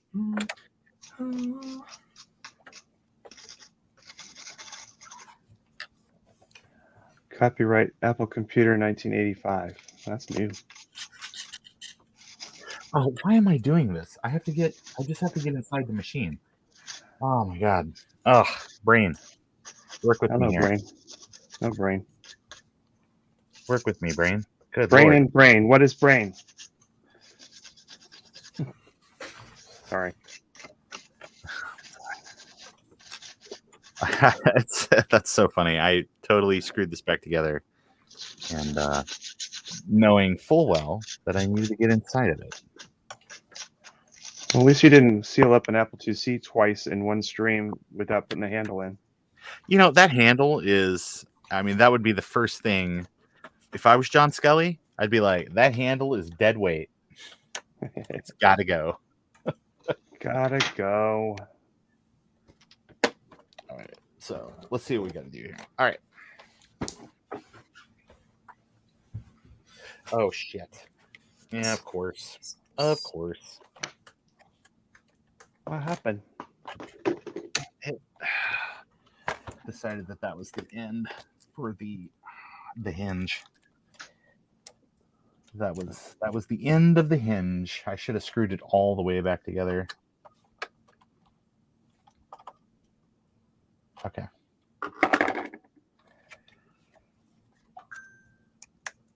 right. So let's see. Can I do this without breaking things further? Likely not, but I don't know. we'll try it anyway. Okay. All right. So I have some of those wires.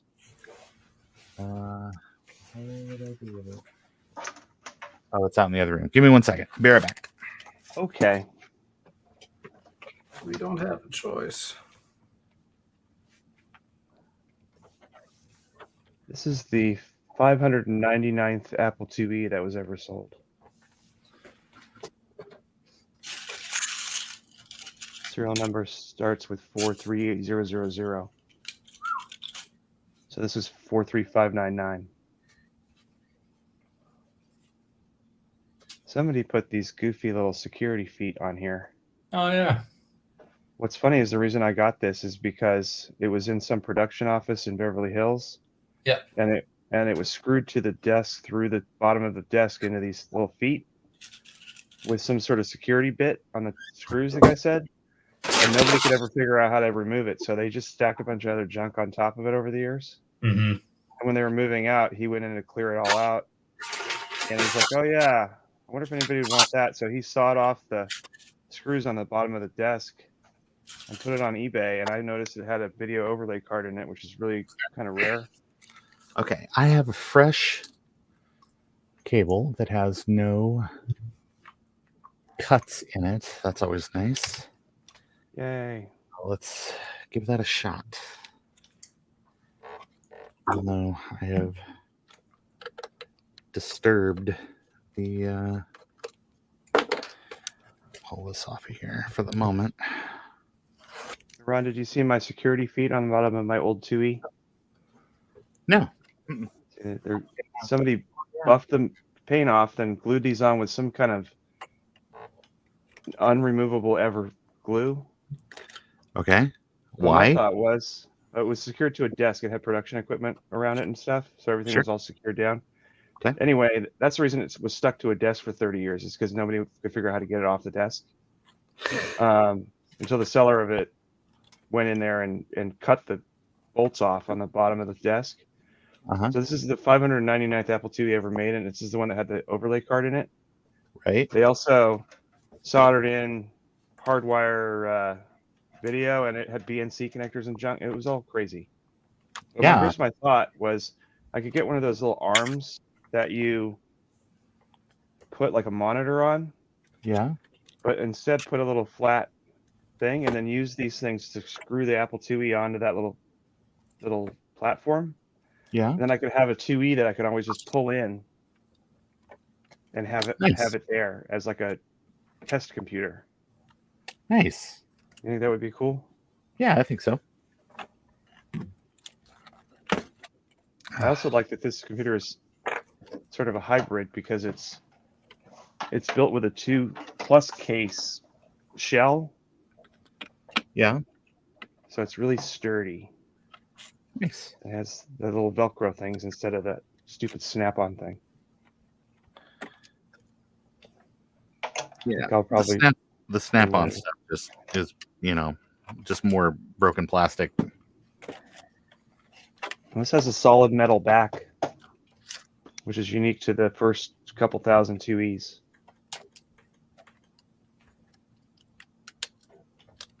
All right. Okay. So I also every time like this one. Sorry. No, I was just gonna say every time I take it apart, there's more of a chance that something breaks. So good times. Yeah. I was just going to say the other reason I like this early 2E is that every single chip on the entire motherboard is socketed. Oh yeah. So for diagnostics, it's awesome. Absolutely. I want to test a chip, I can just pop it in here. Nice.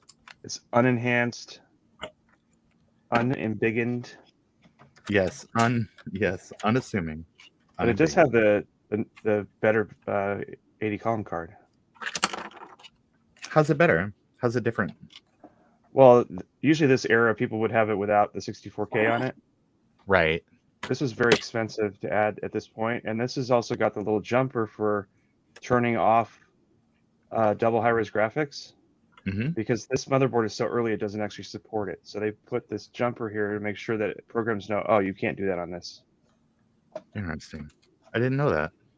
Even if you enhance it and put the whole enhancement kit with the ROMs and the CPU, it still won't do double high-res graphics. So certain games won't work on this. That's interesting. It's I did not kind know of like a 2+ disguised as a 2E because it acts just like a 2+. Interesting. Oh, I like the white keys. You can't see that, but it's got the white keys on it. They're Alps. Yeah. So it types nice like a 2GS keyboard. Very cool. But as you can see, there's that cut that I was talking about. The conductor exposed, and I was getting screen interference, so I don't know if that's related. Is that the inverter? That's the that's the power cable off the inverter. Yeah. So Oh. I'm going to. We don't throw things away at this house. We label things at this house. So Yeah. Well, weren't you the one who wanted me to chop in half my my Raster Ops video cord and just extend it? yeah, just do that. No. It's actually a good thing I didn't do that because I got a second one of those cards, but it didn't come with the cable at all. Mhm. So I am going to make my own new one because I need one that's about 6 inches longer for that for Bola's video adapter. Yeah. And then I'll have the original one for the second card that I have. Nice. Yes. I need to That's figure nice. out where to get some compact coaxial wiring though. I want to do it the way they did it originally so that the red, green, and blue are little mini coax cords. Yeah. And I haven't really figured out where to get. I think maybe if I just tear apart a VGA cable, maybe I can get it out of there. One of those thick ones. Yeah. Maybe so. Something to try when I'm back home in 2 weeks. Yeah. Okay. So since we done dick this up, we might as well fix it since we're here. And this is some great. Oh shit. And Petter asked me how to remove the lockdowns. I don't think you can. That was the whole point. They actually sanded off the paint so that they could apply the glue directly to the metal.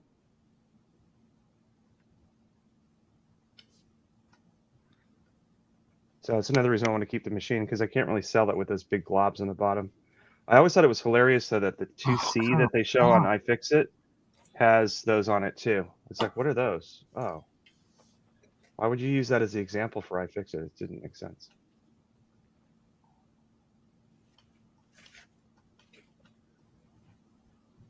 Well, I dropped the part that I needed. Uh-oh. That's gone forever. Yeah, it's with the chuds now. But I think I have some extras. Here, I got an extra right here. Do not know if it's the same.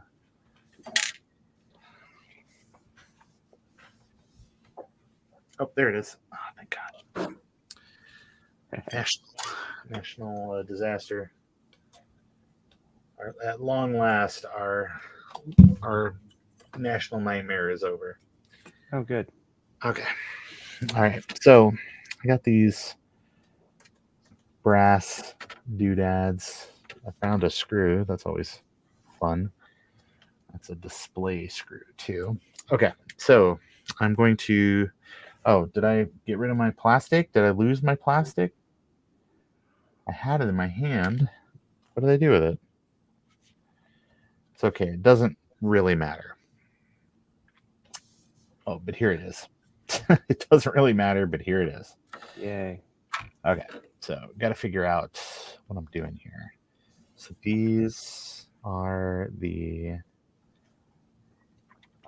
silver screws. Ron, I'm going to clean some parts in the sink. And last time I did that without muting, I got yelled at. So I'm going to mute for a few minutes. I can yell at you. I just thought you were peeing. No, I was cleaning. Anyway, I'm going to do that, but I'm going to mute. So I'll be right back. All right. Okay. So double check. Oh, Lord.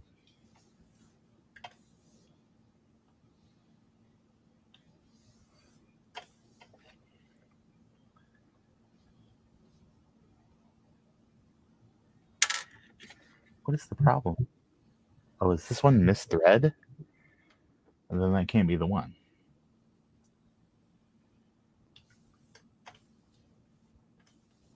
Yep. This is the one.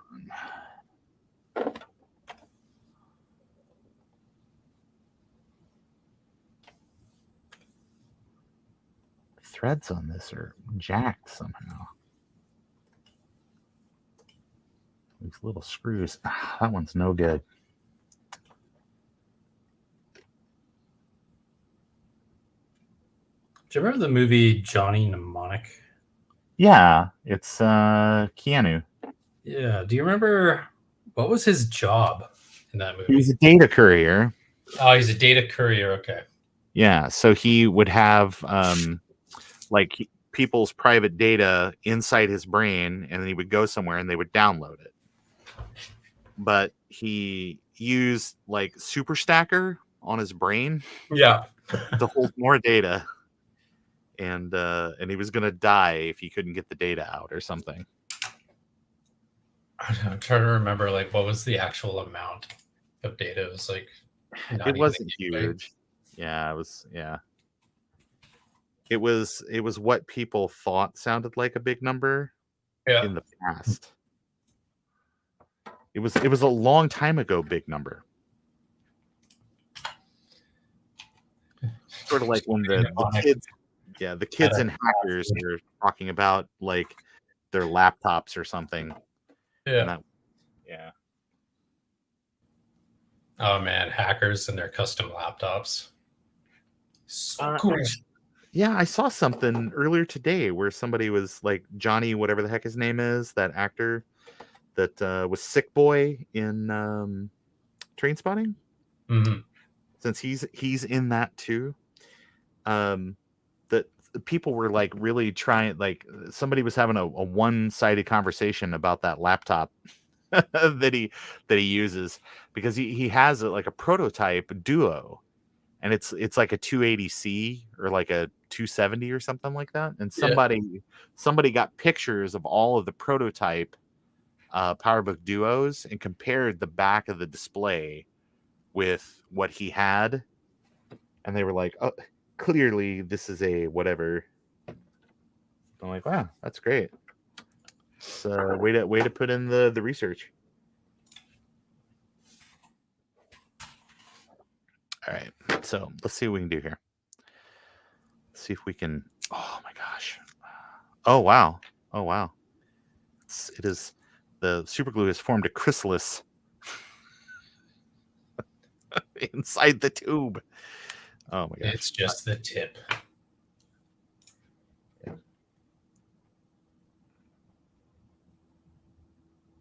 Oh my gosh! This happened to me earlier, and it was like a disaster. Oh yeah, there. Hey, there we go. All right. Well, I guess we can still cuddle. Ugh. All right, so Johnny's data capacity was 80 gigabytes. Oh my but gosh! he could double it for a short time to 160 gigabytes. Right? Unfortunately, for the topical assignment in the movie, he's tasked with transporting 320 gigabytes. That's a lot of gigabytes. .rar. Oh my gosh! .rar. .rar. .zip. I don't know. Oh my gosh! I bet he's wishing he'd have registered WinRAR now. Yeah. Every 5 minutes coming up. The pop-ups in my head are just off the charts here. Actually, it's so funny that Keanu Reeves has really cut out this little niche for himself as the go-to computer guy, because he's in that there's like a cyberpunk game that kind of came out last year or something. I don't even know what it's called, but something. Cyberpunk 2077. Yeah, conceivably it has a name. I just don't know. But he's really like carved out a little niche for himself as hey, you got a guy with some kind of computer thing. Call me your Carrie Ann Moss. We're your Huckleberry.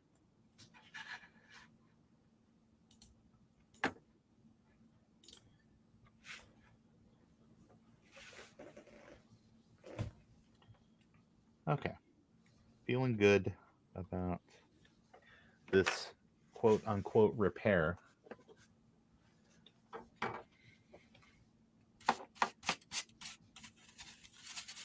Oh my god, it looks like the set of Scarface in here. All this bacon powder. Quote.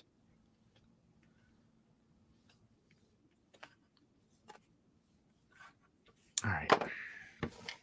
Okay, so yeah, that's kind of the thing on these PowerBooks too, is that You know, a fun afternoon of drugs and surgery has not gone as planned.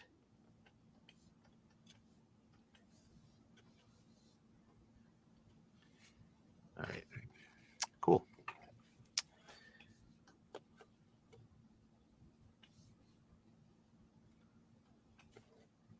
All right, so let's make sure that this screw actually screws in before we put this back together. It's always my luck that I get them backwards, mount them upside down, or some shite. Okay. Hey, it worked. Nice. So it's almost like I'm learning from my mistakes. Some kind of genius. All right. So let's see what we got here. All right, let's get this out of the way.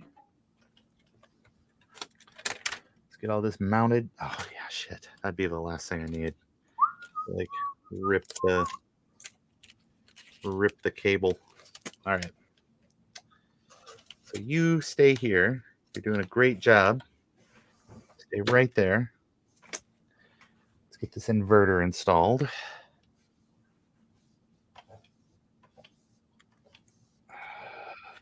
Let's go here. That goes there. Oops, these go like that.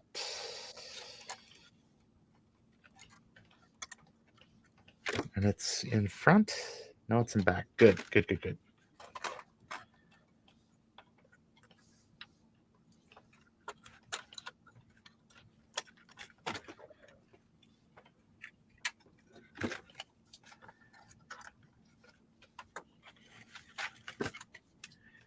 That pop down in there. All right, that's good. That's good news. All right, so check and chat. Yeah, he was Johnny Mnemonic in 1995. How much RAM did he hold? Or memory? 80 gigabytes. But then he was ultimately to carry 320. Yeah. I got a SD card here that holds more than that. I believe it. You could be a data courier then. Oh my gosh. The exciting new world of data couriers. Just driving SD cards around town. Yeah. I need this file over to Kinko's in 10 minutes. Oh my We used to have this. SD card's only 30 gigabytes and the file's 32. We used to have this joke in the 90s. It was what was the fastest way to get a gigabyte of data from LA to San Francisco? United Airlines. Oh, yeah. That's funny. Or FedEx or any other number of jokes. But because we were, what were we using? Like a 56K lease line, and we like, this is the fastest thing ever.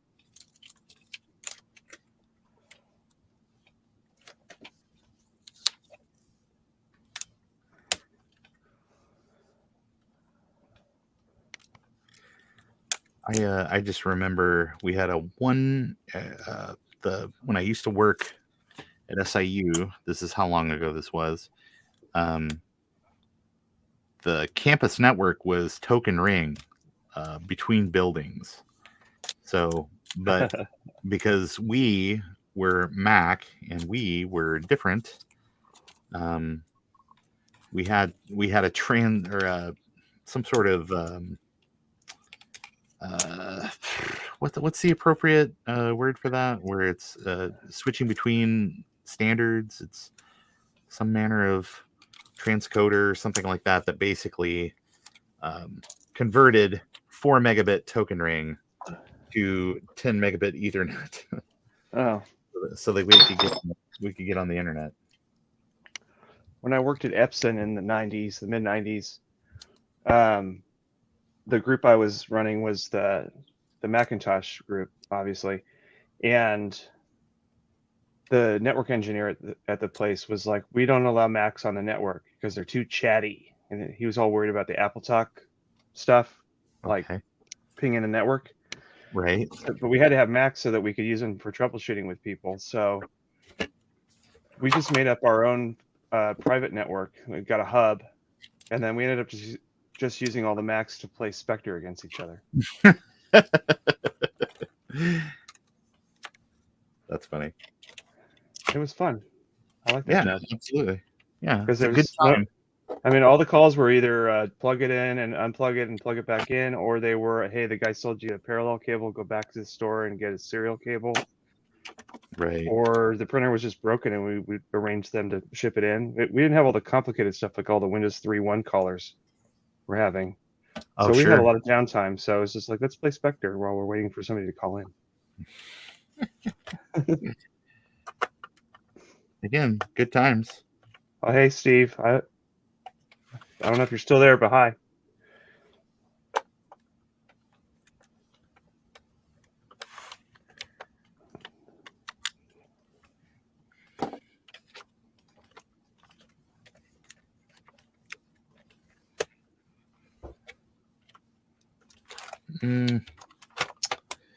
Something is not correct. Uh-oh.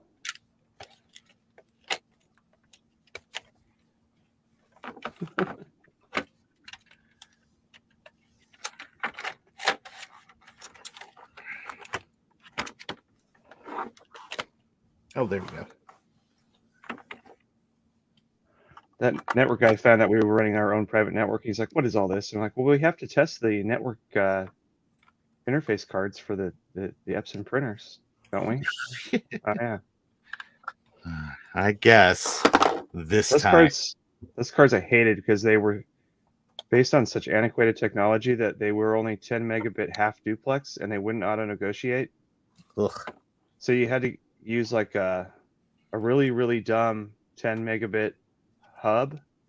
Yeah. And then plug that into like a good hub for it to even talk. Never could get them to update that card. It had that 10 meg port and then it had a Apple Talk port on it, like a 8-pin mini DIN. Those are hard to find now. Okay.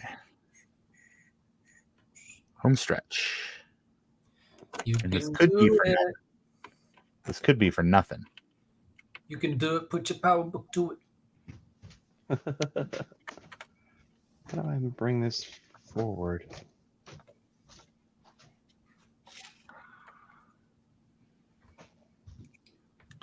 I hope that I'm mostly on camera. Oh, no, of course I'm not. It's like having to do this in my lap because it's just easier. The chances I'll break something is lessened quite a bit. There we go. Okay. So I gotta take the slack out on this end. Which means I gotta open it up again. Oh.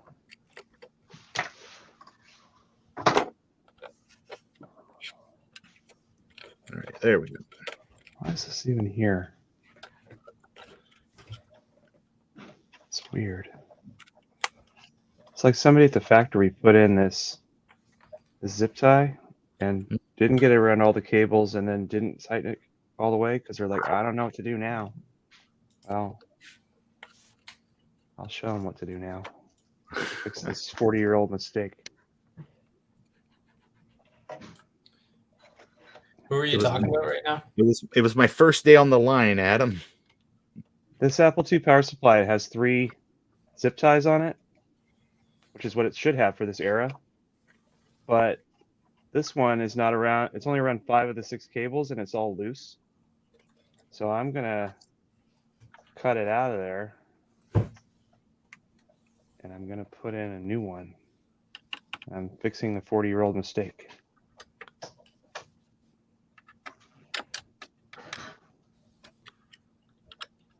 Use these flush cutters. All right. There. Well, good. Before I break this, I'm gonna put it back together. I don't know what the sticker means. Snap this shit. That's going away. All right. So looking good.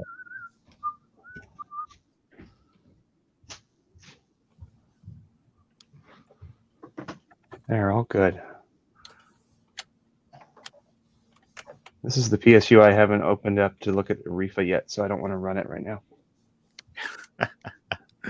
Yeah, I don't blame you. That's a heck of a way to end the evening on with flames and smoke.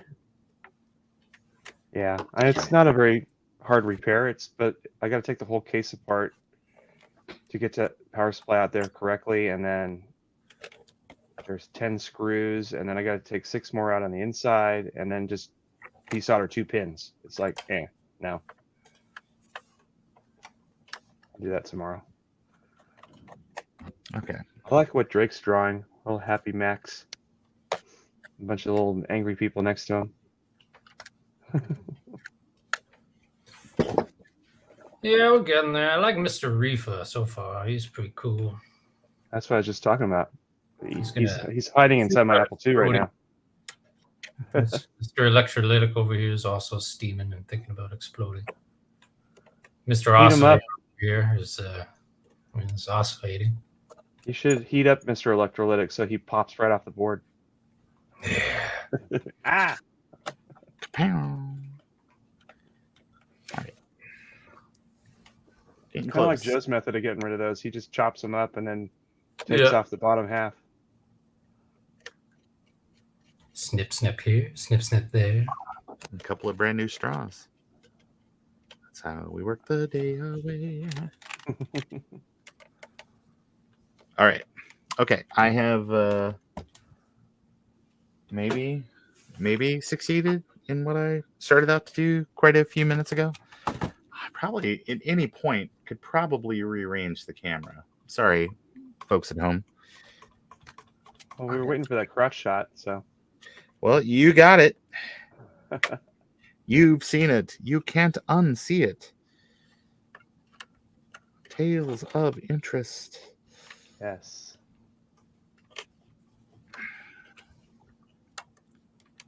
I was kind of upset that SCSI card wouldn't work, but what was weird is as soon as I switched over to the GG Labs card, all those images just worked. So, and then after a while, that high-speed card wouldn't even show up in the utility. So I think there's something wrong with the card. Ooh. Got it for free, so whatever. Yeah.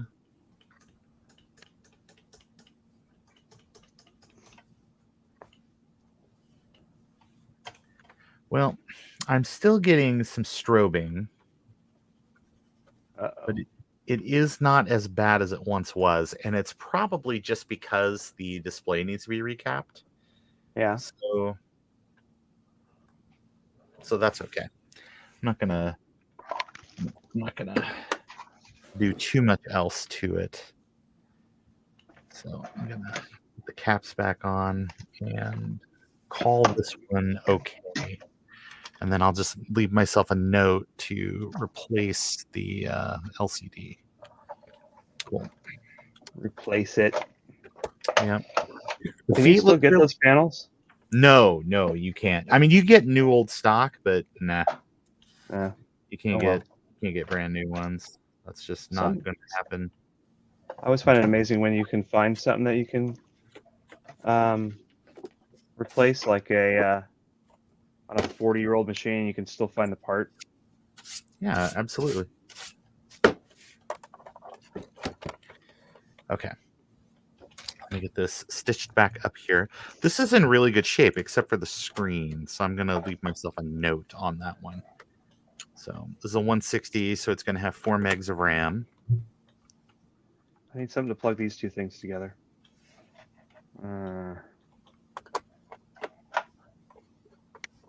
Don't have a barrel jack. Speaking of which, I need to redesign my Blackbird adapter because I've had some more thoughts on that for people that have PowerBook 500s that don't have a power supply. Okay, so let's see what we got here. Oh man, that's dirty. Let's clean that. Let's reach back here. No, damn it. Maybe it'll reach here.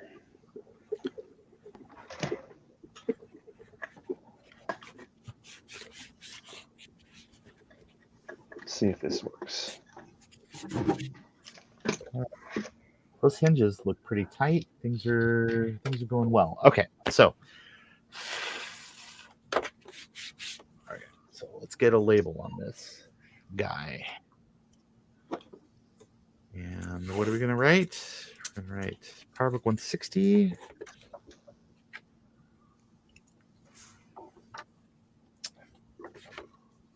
$160.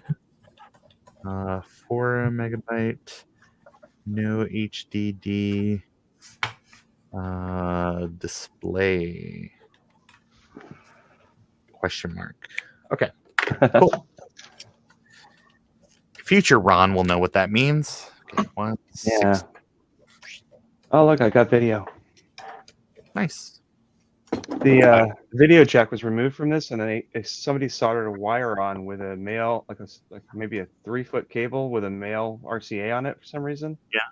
Yeah. I don't know. I've plugged it into my capture thingamajig, and it seems to work. Nice. I'm going to replace it with a regular jack, though. It's a good thing I bought 200 of them. Here's a 170 that's got some major hinge issues. Uh-oh. So let's see what his deal is. Do you love a 170?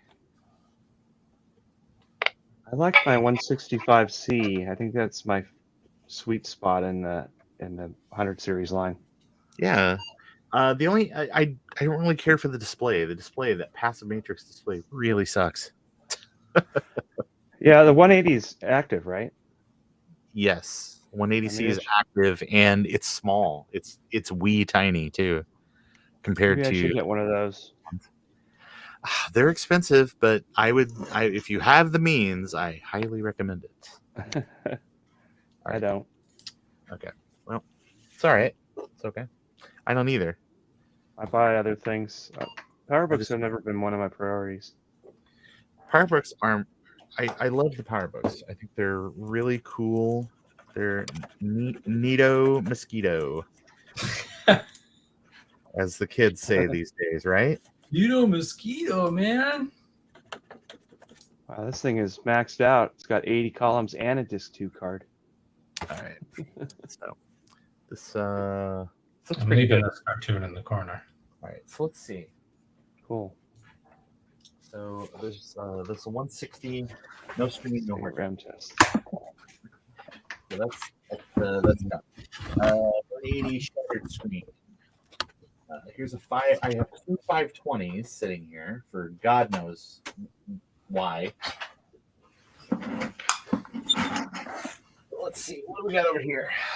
This is 160. Good beat. Where is my joystick? I don't know. I don't think I really got to do anything with a 160. Let's see. 165. It's got okay feet. Leaky battery on the motherboard. Nice. Okay. So don't do anything with that. Is this a 140? Love of God. There's a 180. What's 180? Is it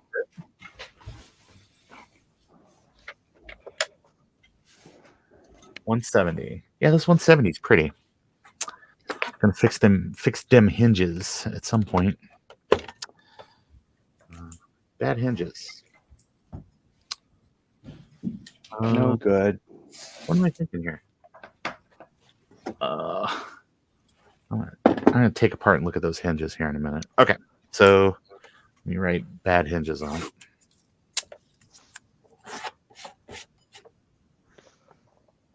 Oh, come on. Where's my pen? There it is.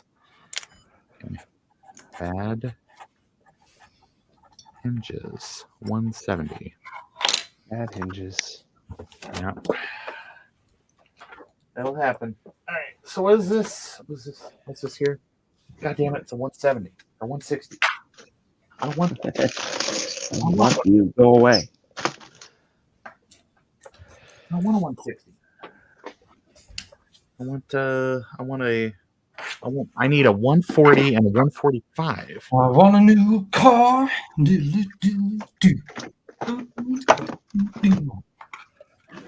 Okay, so look at this 180. It's got a super zombie keyboard, that's for sure. Let's try this guy.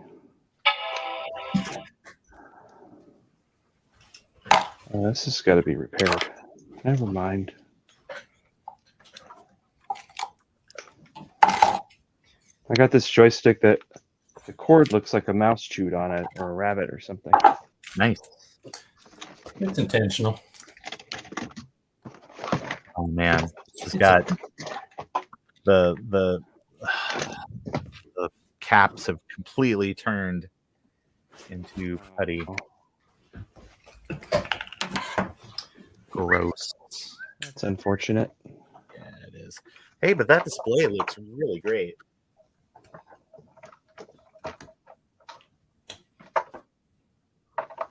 Hey, 4 a.m. And hey, Mac 84.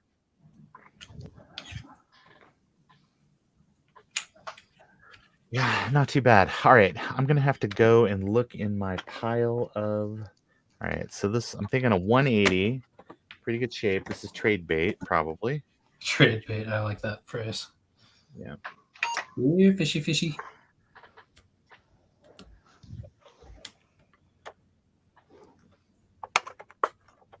Okay.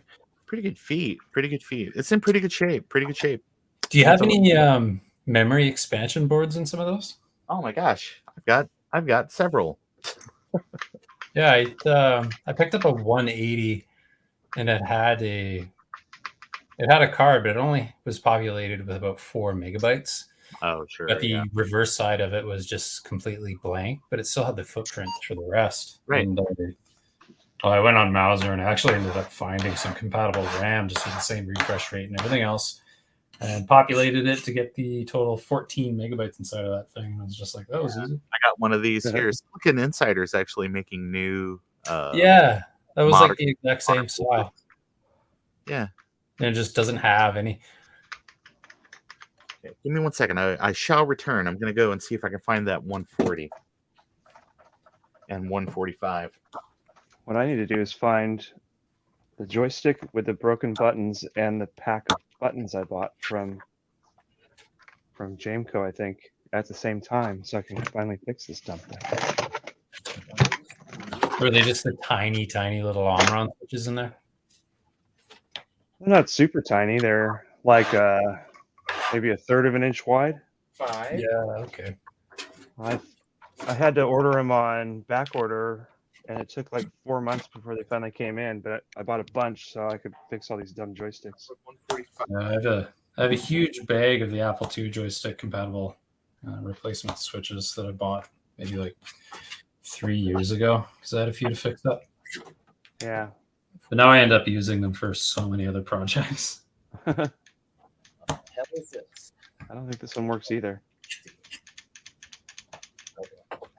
Or else the joystick port on this 2E's bad. No input on anything.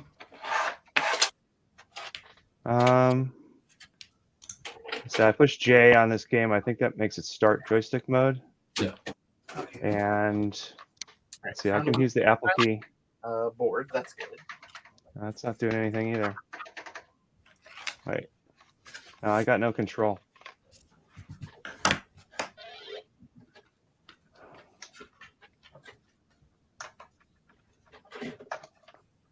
Wish I could remember which one of these joysticks worked.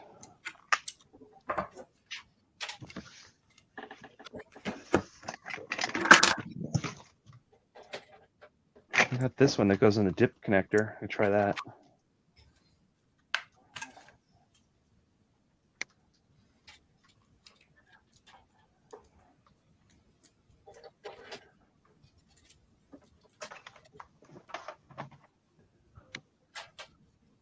I should probably not leave that going there.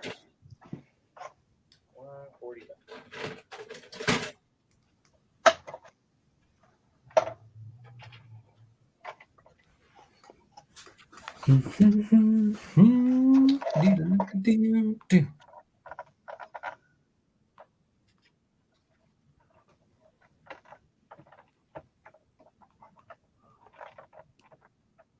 I hate plugging these things in. There. 13,000 milliamps. Is that all?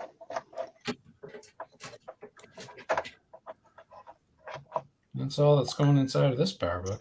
See if this works.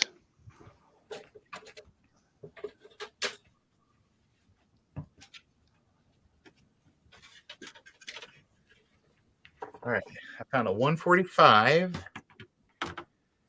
and a 140. So I'm in business. So let's get this 145 put together. Maybe it doesn't like this version of Load Runner. Oh, shit.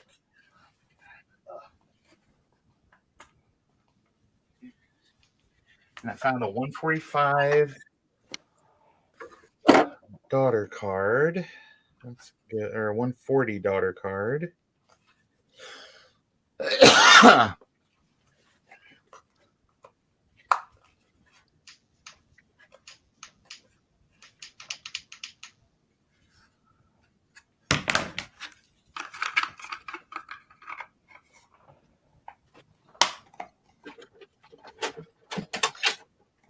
Hey, this joystick seems to work.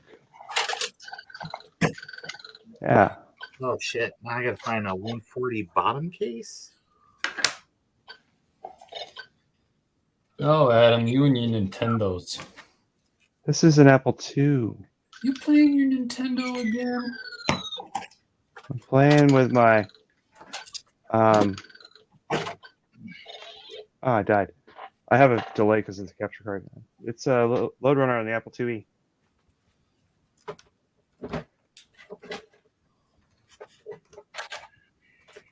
Is it a purchased copy?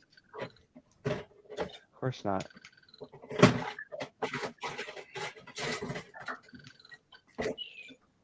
Oh. Can't play with this lag.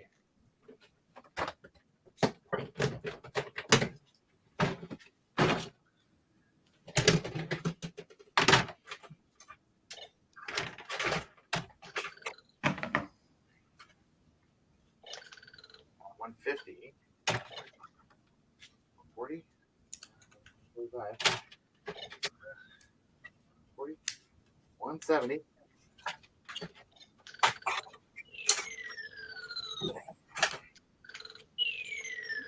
Yeah, 140.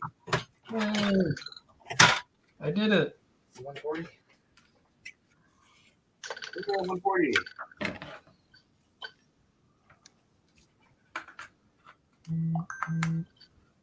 That's in pretty good shape.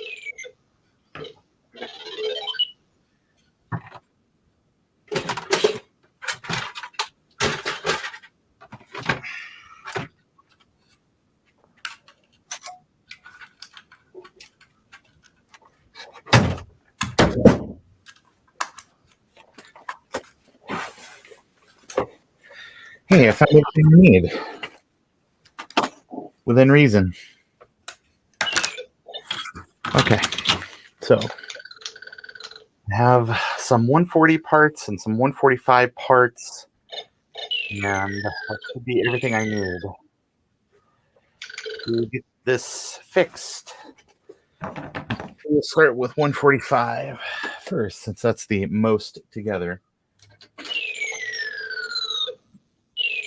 145, 145. Oh, crap. Okay. Let's see. All right, 140. You go over here. It needs to be recapped. They all need to be recapped, but some more than others.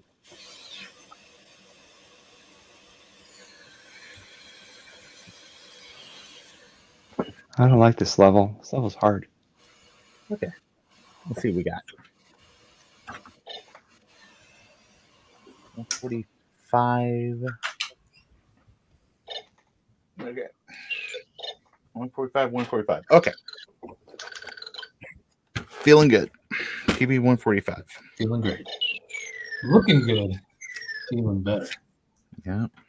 Oops. This joystick needs alignment.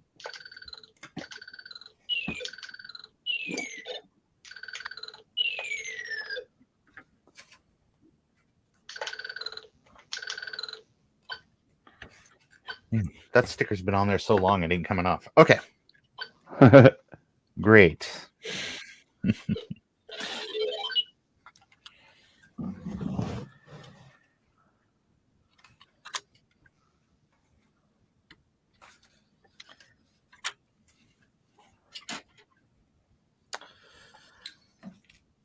So let's see. I don't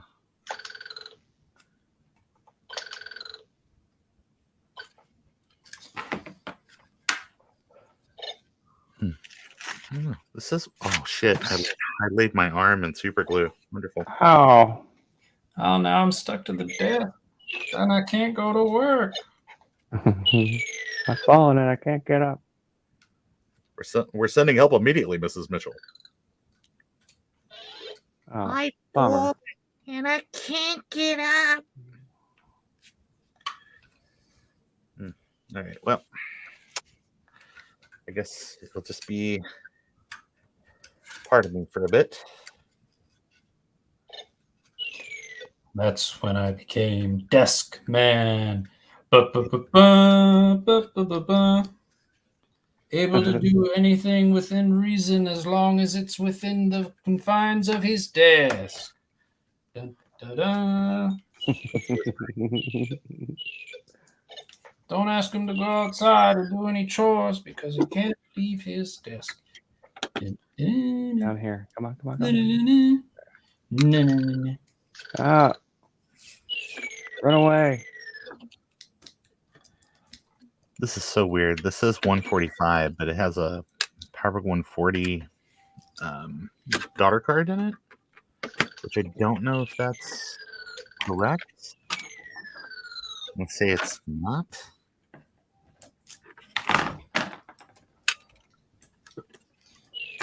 Anything's possible. Crazy kids these days modifying their PowerBooks. I know. I don't know if I accidentally just put the wrong board in here. I mean, who knows? Past Ron plays so fast and loose with things that it's just crazy. So what's Thanks for the piece. yeah? It's really, Excuse me. yeah, I don't know. So you know what? I'm not going to stress about things that I can't, do anything about. Just gonna You have power here. focus on the things that I can control. Like your family. Oh, man. What? Whew. I think this game is hacked because it just keeps saying I have 3 guys left all the time. Nice. You're winning. Oh, you're I winning, died. son? I know it says 2 guys. Maybe I earned a free guy or something. I am unfamiliar with what display is supposed to be in this machine, so I'm going to take a look-see Just and guess. see what I am doing incorrect. See what I'm doing wrong. There's no pause in this game. Oh, wow. That's how you know it's for the real pros. There's no pause. There's no going back. How don't you pause? You just have to sit at your desk for 12 hours straight. It sounds like a job for desk man. Yeah. All right, I'm gonna let this sit for a minute. Dudes At least wanna- when you die, you don't have to keep going. You can wait till you start again. That's nice. Uh-huh.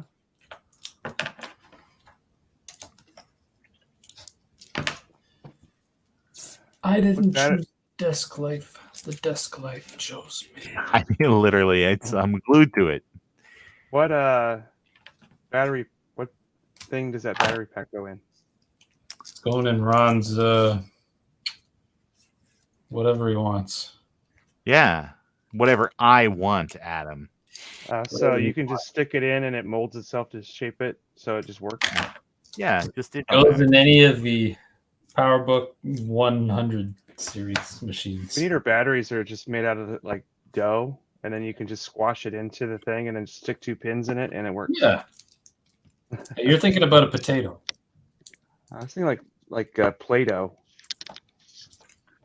Play-Doh, potato, same thing. some C4, something like that.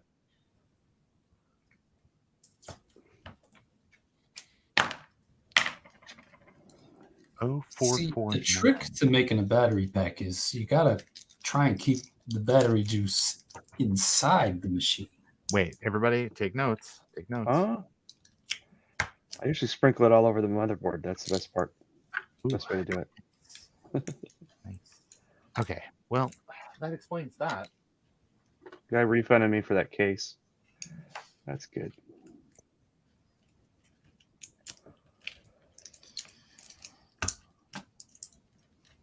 That's weird. Maybe this is a 145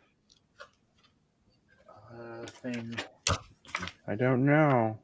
About 16. Yeah, this is a 145. Yeah, that's okay. All right. Sorry, brain issues, everyone. Brain issues. Okay. So I need to put a label on the 145. Great. On the next episode of Taxman. I mean, Deskman. It's taxes. He does his taxes. It's tax season on the next episode. Tax season. It's rabbit season. Oh my god. All right, so let's see. What did that Is cost? there any other? There's a 160, but that's not the same board. Yeah, I need to test the keyboard on this.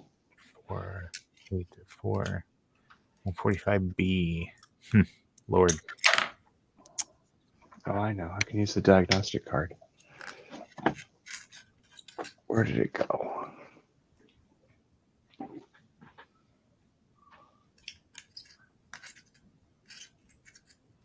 Where's my drum, Batman? There it is.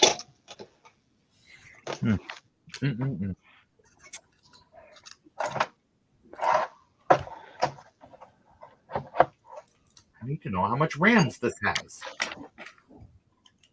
How many RAMs are there? I need to know. Wait.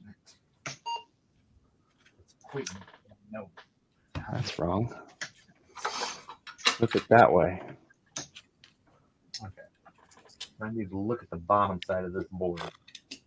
Because this is PowerBook 140 board here. That's the problem. So many stairs, little incremental nonsense that it makes it confusing. Oh.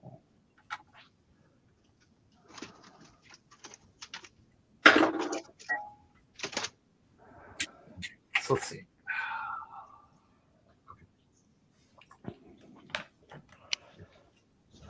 Test these keyboards. 410.06. Number 5. What? Number 5 is alive. Yes.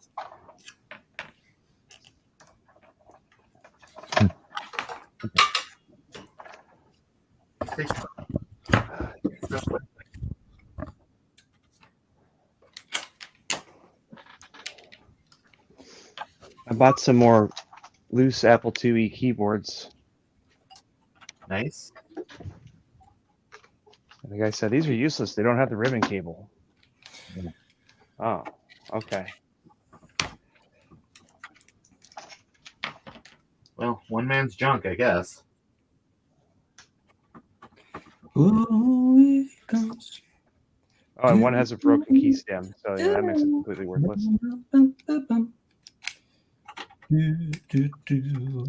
Drake only comes out at Try it night out. in a hungry time.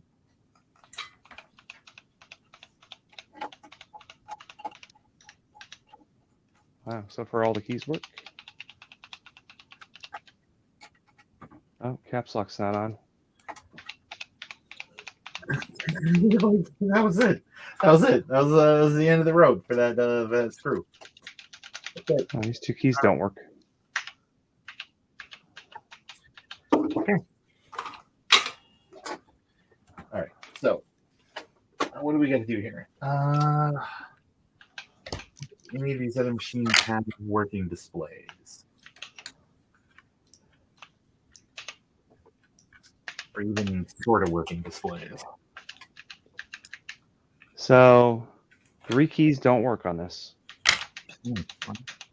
Oh wait, that one went eventually. It's maybe a job for Deoxit. Maybe. Oh, yep. 145. Okay. T key doesn't work. But here. Oh man, that's really dinged up, y'all. Okay. Let's see what we got. Did I have any? That one key switch is bad. All right. Anywhere I want to go. 160 wood. Bad screen. So never get me where I want to go. All right. Let me get StreamYard back here. Okay. Nah.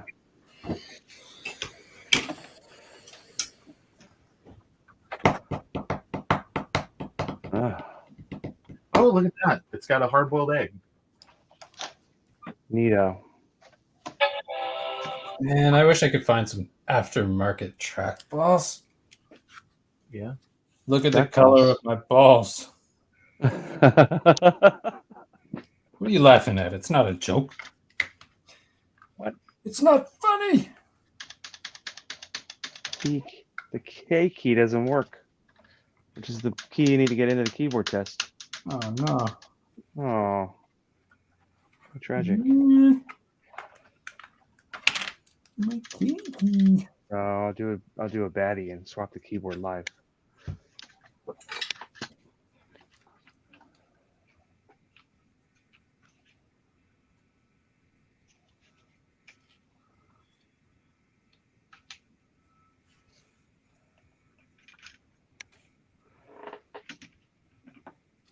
I made an Apple III keyboard work on an Apple II as long as you want to type gibberish. Well, who doesn't? It was fun. Yeah, this display is not great, and it has look at that. It's got some virus. Ooh. Uh-oh. Okay, so you have a fun colored trackball. This thing's gummy.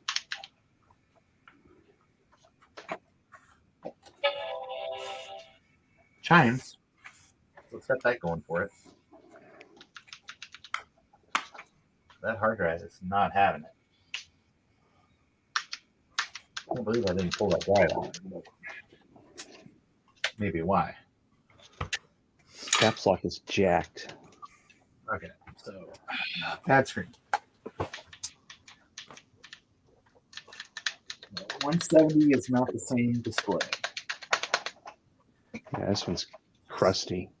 Leaky battery. Screen dead. This one says dead screen.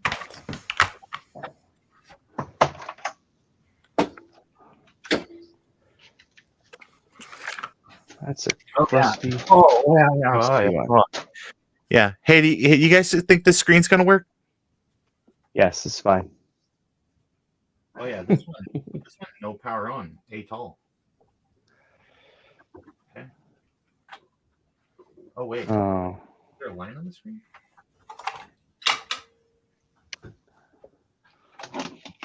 Yeah, that's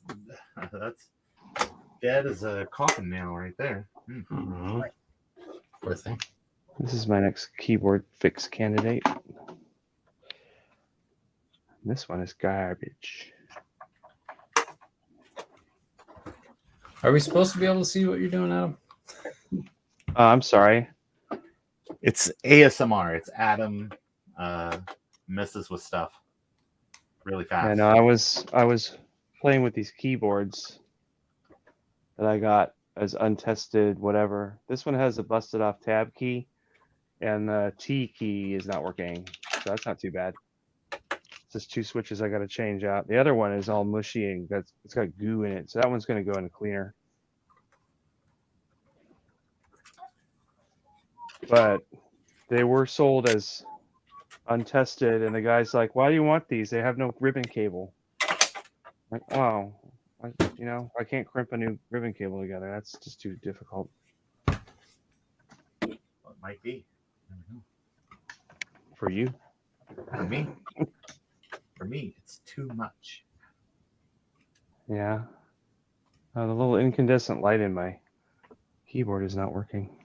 Oh yeah, this one. Yeah, this is why. This is why. This is good. This is a good example machine. You see the front there, how it looks like Swamp Thing, like wiped his penis on it. Yeah, Yeah, that is yummy. battery. That is a battery. man, you just ruined Swamp Thing for me. I used to love Swamp Thing as a kid. Yeah. I don't really know what the appeal of Swamp Thing was for me as a child, but I don't know. I just think that he was just kind of an anti-hero, kind of. I remember that TV series that was on USA, and it was just a different kind of Yeah. an anti-hero. Yeah. Get out of my swamp. Yeah, it's funny because the comics are really like there's a great Superman story that like where it's a crossover with Superman and Swamp Thing, where basically Superman, something happens to him, like he touches some kind of weird kryptonite, and so he's like going all crazy, like Superman 3 kind of stuff, and he goes to Swamp Thing's swamp and is like destroying it, like because he's got a fever, he can't control himself. The Swamp Thing basically has to take him to the green. So it's basically like kind of helping Superman figure out what's wrong with himself, basically. That's hilarious. Everyone's trying to destroy his swamp. Yeah. Did you ever see the one of the Incredible Hulk movies they made after the show ended, and it was the crossover with the Hulk and Thor? Yeah. Mm-hmm. That was sort of hokey, but I kind of liked that movie. Sure. I'm with you. Bill Bixby was pretty good. I like The Magician, if you ever used to watch that show. Oh, I've seen that. Yeah, that's a good one. Yeah. Well, it was good, and then they changed it, and then it was different. Yeah. I have to step to the restroom. I'll be right back. All right.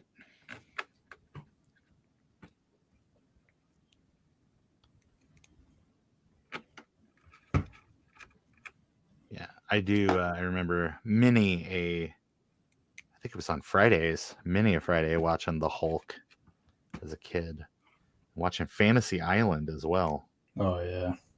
I was not supposed to be the target audience of Fantasy Island, I assure you, but I did watch it, and it was okay. I found the experience inoffensive. I have a fond memory of the first time seeing not Flash Gordon, but Flesh Gordon. Oh, well then, Drake. Well then. I must have been like 13. No, not even 13. Maybe like 10. Oh my god. And I think it was on TV. Oh, and oh boy. Yeah, I was gonna say that's some special TV at your house. Not much to do in Nova Scotia winter nights. Yeah. Okay, so that won't work. Yeah, why not? It's not compatible. The display interface stuff is not compatible. Like the 160 changed a lot of stuff, and some of the stuff it changed was the interface board for the display. So real sad. Okay, so I gotta figure out something else. I may be able to use a 170 display just to test this, which would be probably a good thing. Just to see kind of what's going on. But yeah, this 160 has got battery leakage in a big way. Where do you find the majority of these PowerBooks? Or these? Recyclers. Like a lot of these came from people that were just like, oh, they're dead, and they're not wrong. Yeah, fair enough. They're not wrong. You've either got to have a ton of parts to figure things out, or just like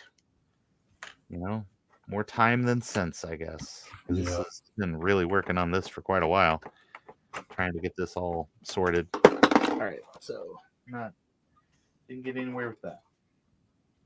Darn shame. Okay, so one of these is a 170. This is a 160. That's not going to work.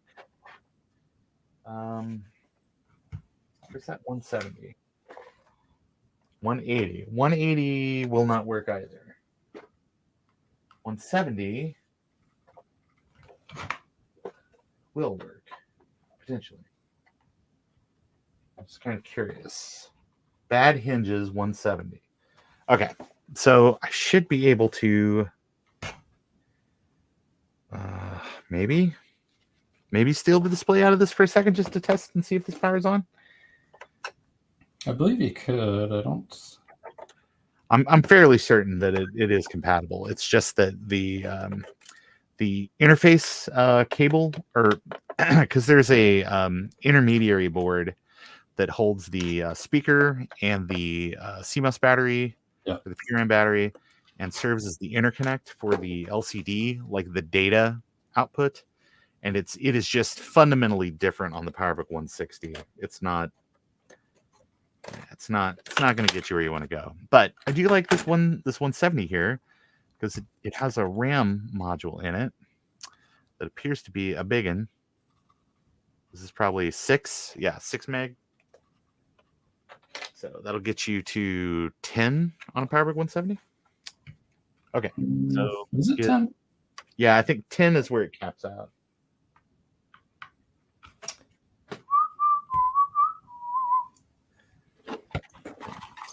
Let's see what we can do here. Hey, it's okay. Okay, so let's see what we got.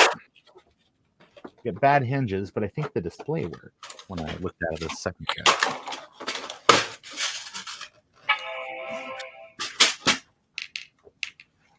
Yeah. So you haven't watched Eliminators yet, have you? I have not. You probably won't. Oh no.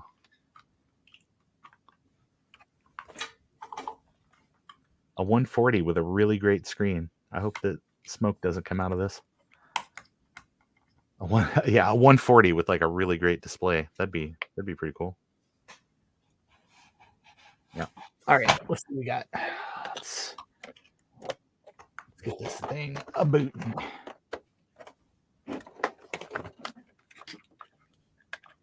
A monk, a robot, some guy that could swap his legs out for tank treads.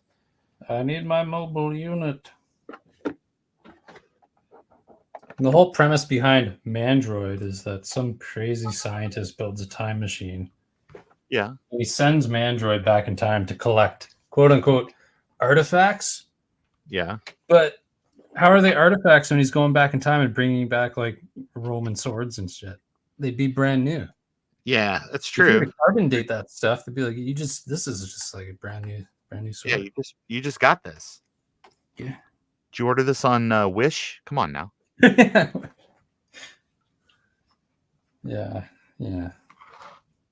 Oh yeah, this looks strange, and I'm thinking there's a resolution difference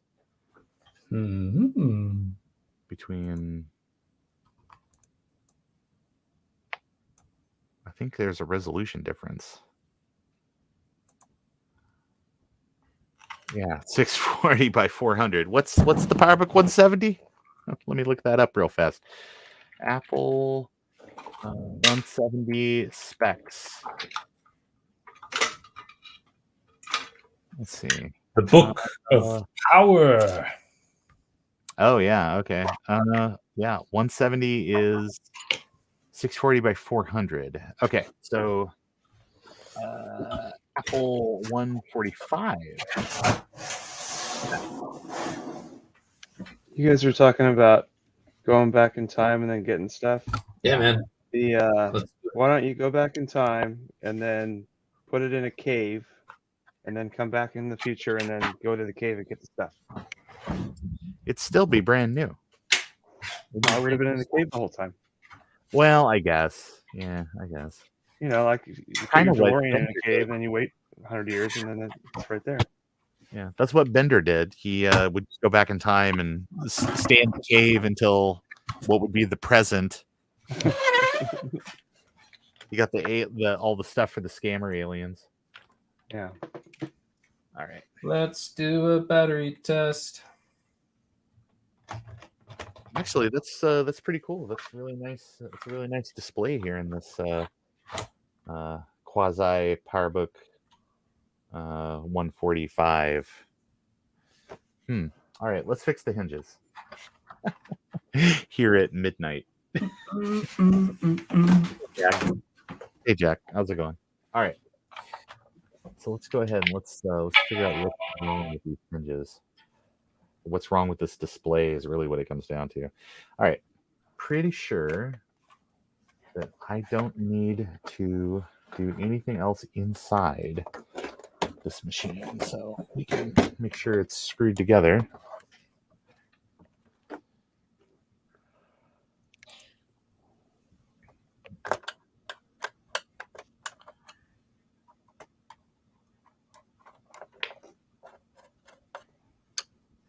Welcome to Macintosh. Gosh. Is that running off the battery? I got to charge the battery first, but Okay. I have this one charged already. I'm so excited, Drake. You have no idea. I redid the battery in my 1400C. Yeah. And after charging that, I left it on, just kind of running the video game Flashback. Do you remember that? Flashback, yeah. Mm-hmm. Yeah. So the intro, I think the intro is really cool, just the graphics and that. So I left that running, went for like 6-something hours before the battery started to fail out on me. Wow. I'm like, that's pretty decent. Pretty decent. Like, to be honest, I'm never gonna like take the thing anywhere, but you know, I was just I'm absolutely first place. I'm going to Starbucks, man. Starbucks. We're gonna freak out some normies. Okay, so this has the wrong screws installed, which is always trying.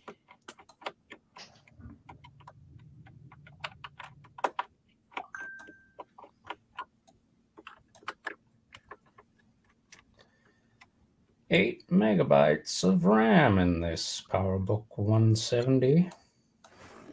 That's nice. It's not enough. Well, what are you gonna do with that extra 2 megs of RAM, buddy? I'm reading this article on how to fix an HD20, and there's this one part where he says there's these 2 spots where you can put some oil to help it lubricate. He says after that I did this, it still didn't work, but it was much quieter. Okay,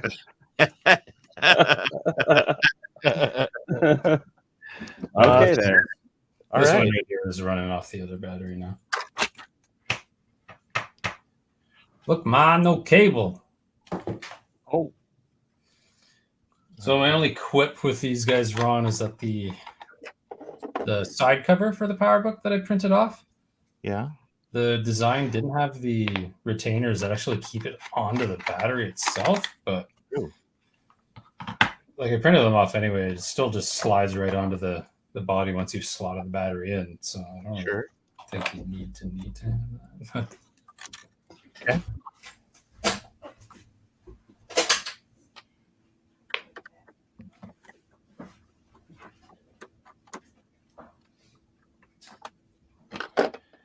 This here is really terrible. Hey, can you see what I'm doing or not? Sort of. How about now? Is this better? Yeah. Okay, great. There's a lot of parts on this little hard drive.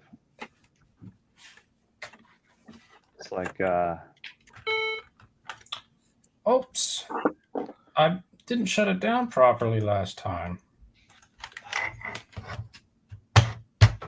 There's 21 ICs on this little 20 megabyte hard drive.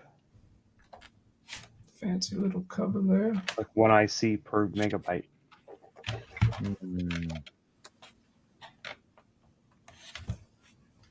Well, off to the office. Not the prettiest.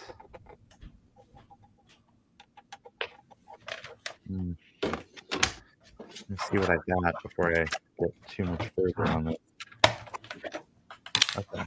You stay right here. Do not fall over. Do not break shit. Do not pass go. Tactical battery hot swap. PowerBook user. PowerBook user.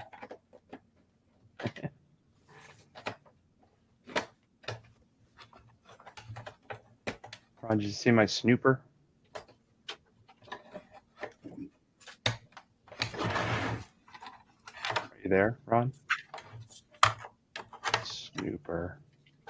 Never mind.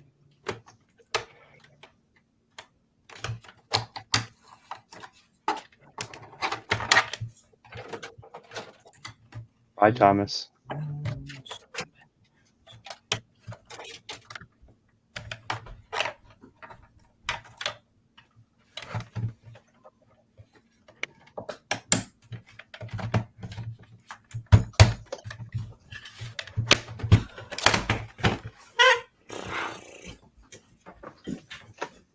All right, I'm going to let this guy charge and I'm going to tuck the family into bed. Thanks for Impromptu stream here, Ron. Hope everyone enjoys my little doodle there. You can go ahead and screen cap it and put it on a t-shirt. I like it. Ron is back.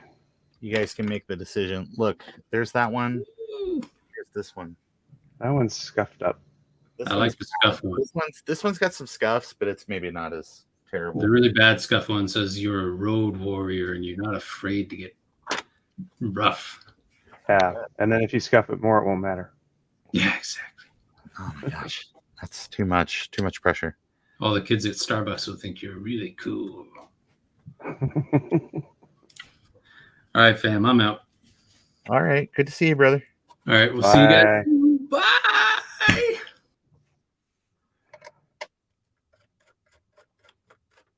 All right, so PowerBookin. PowerBookin. Okay, so let's get that out of there. Try not to run the rest of this crap off the table.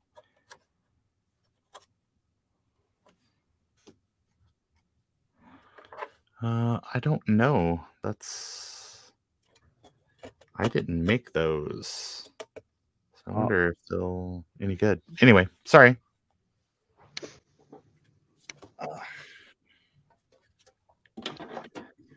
140. Oh, what am I doing? This is supposed to be doing 145. This work? No. Oh. Maybe I should plug the power cord in. I don't know. Seems overrated to me. See, this still boots. Yep.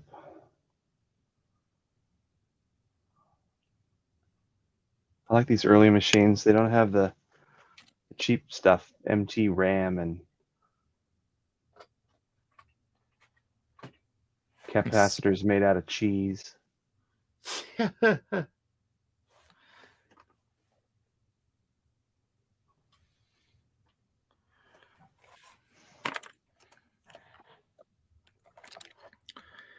$140. Okay. We're going to push forward with the 140.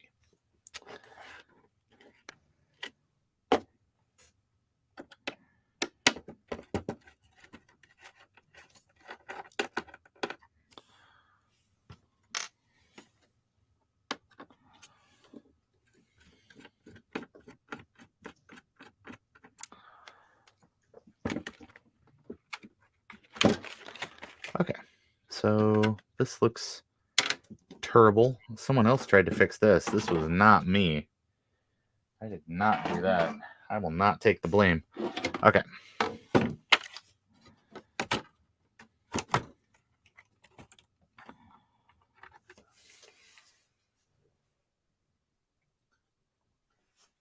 All right, let's see. Let's go ahead and see if we can get this stitched together.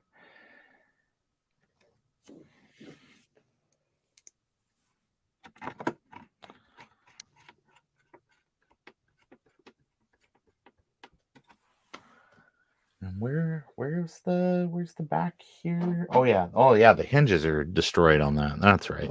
Okay. Oh.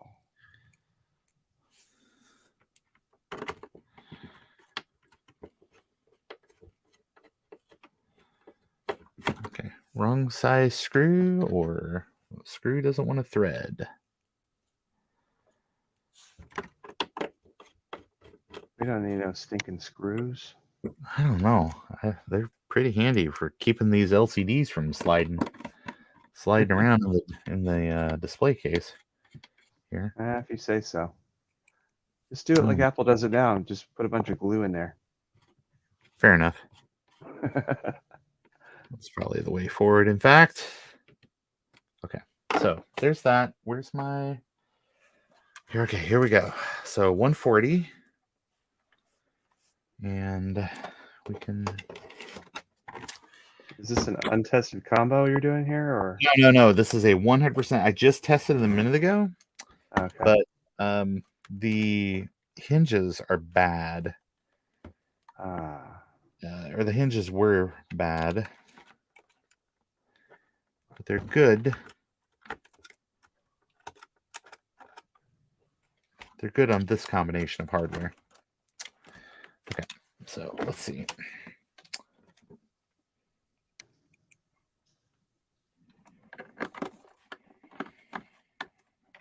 Downloading 2 gigs of data, and it's coming down from 24 people. It's going to take a minute and a half.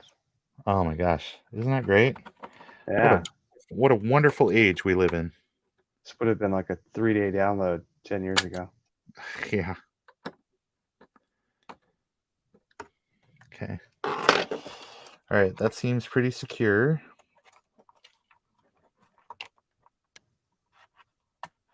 Okay, nothing's getting pinched that I can see, which is always nice.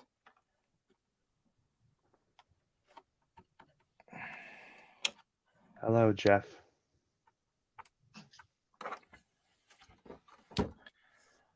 My name is Jeff. 145, 140. Okay. All right. Well, before I snap that in place, let's do one more power up just to see Wahapa.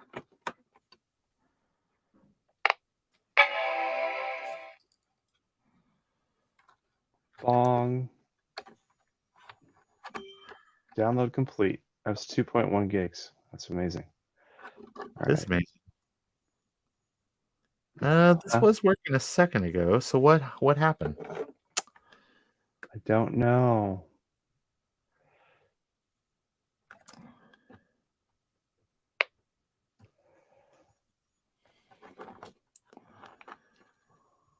Was I trying this on the 145 and I just got confused? It's lighting up. Yeah, it's lightening up. It's lightening up, but oh no, well there's why. The flipping interface cable just came flying out of there at high speed. There it is. There's your problem. Yeah, there's your problem. You got shit plugged in. Oh man. Tell you what, these noob errors. Okay, let's see. Hey, there's a RAM test. I like that. I'll take it. Yep, I'm actually getting stuff on the display this time. I like that. Look at that. That's beautiful. It's beautiful. Okay, let's stitch this baby up. Okay. I'll tell you what, man. This gooseneck little camera mount thing was worth all $12 I think I spent on Amazon. All right, let's see. Where's that PowerBook 140 thing?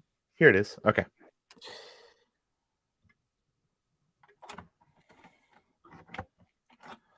And let's see.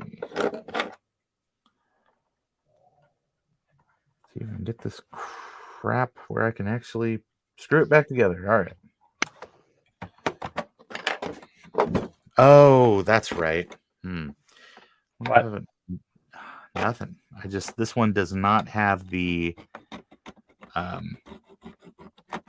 there are some rubberized bumpers up here at the top. This one does not have them. Oh. I will have to get a donor. Maybe you're trying to remove some of those and they were just falling apart. Yeah, that's that does sound correct. Because they don't really want to stay together at this point in the game.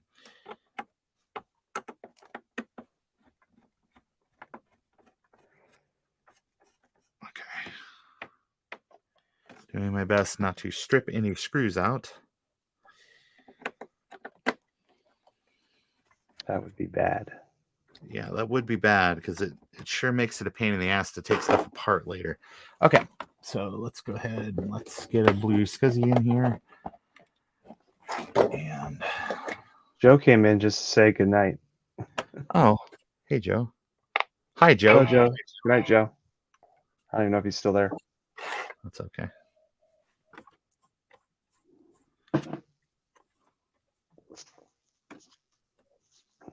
Great. All right. Oh, sorry. I got a power cycle Jan blue scuzzy. Okay.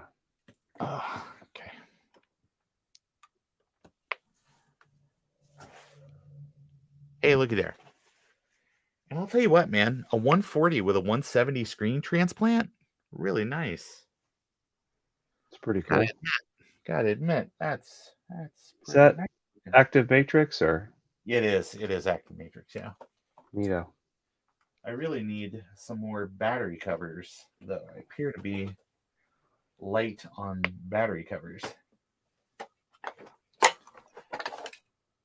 I have like 7 PowerBook 100 batteries, but I have only one.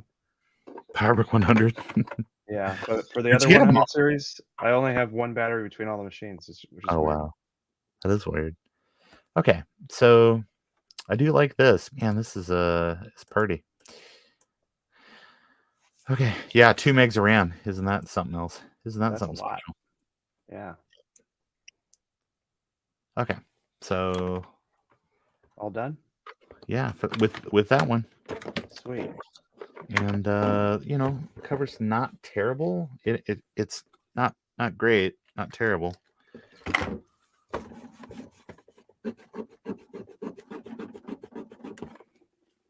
Scrubby. Yeah, scrubby is indeed what's happening. I see all the screws wiggling on your desk. Yeah.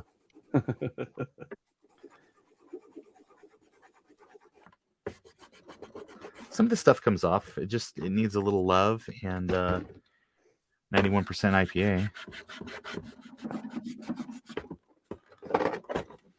Well, Joe has the ship station on his washing machine. I have the scrub station there usually because it's right next to the basin sink. Right. No camera on that side of the room, though. It's a disaster.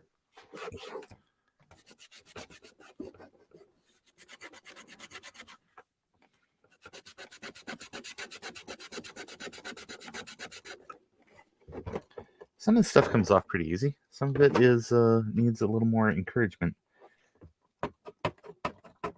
All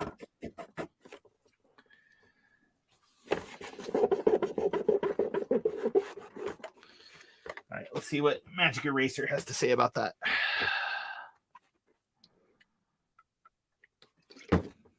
I crush you.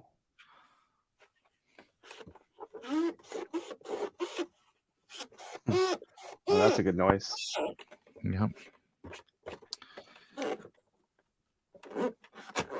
the sound of a magic eraser doing too much work.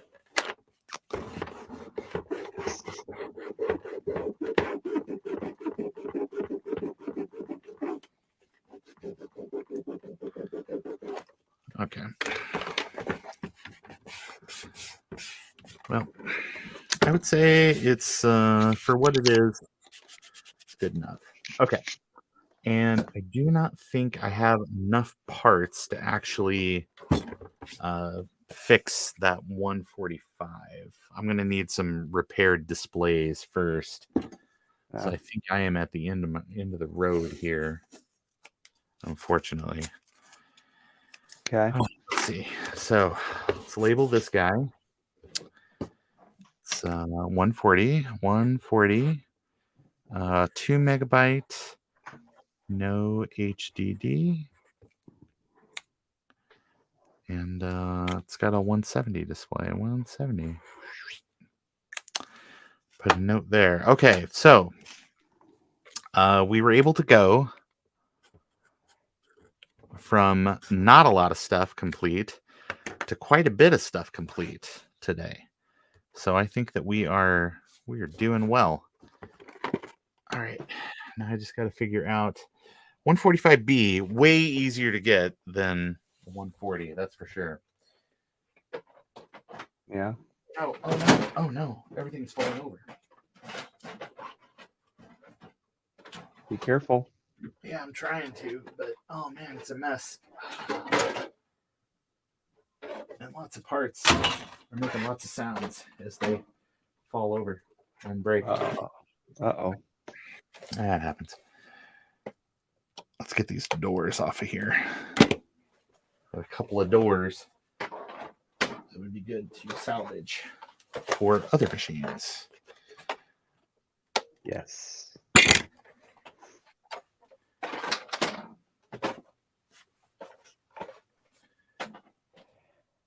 Okay.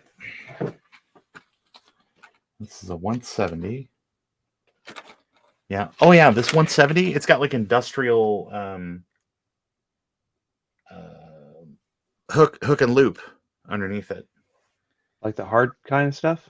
Yeah. It's Oh, like weird. I don't know why, but I mean it does. They wanted it to stay put on wherever surface it was on. I'm guessing it must have been part of something. Okay, let's see. What do we got here?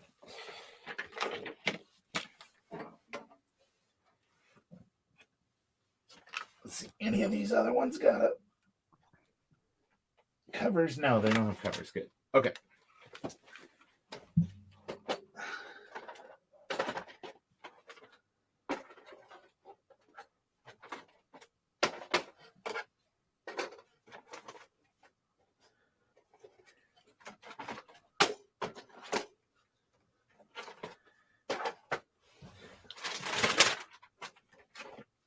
Crunch.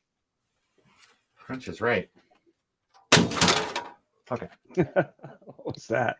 That was part of a case. It's like you're in the way, sir. Okay. So I got a 170, you got a 140, you got some other stuff there. Looking good. All right. So salvaged a couple of port covers. Let's see what we got.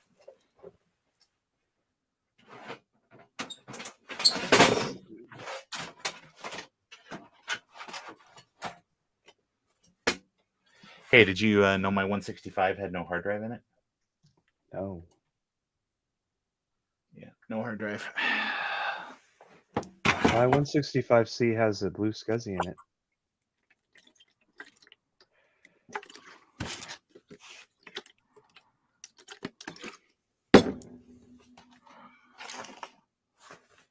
Well, I think I figured out that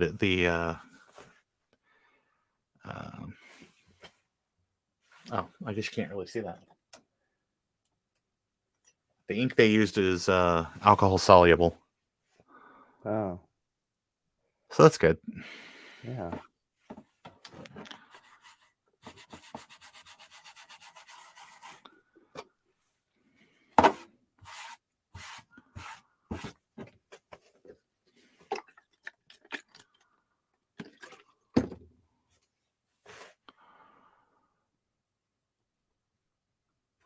Give that a minute.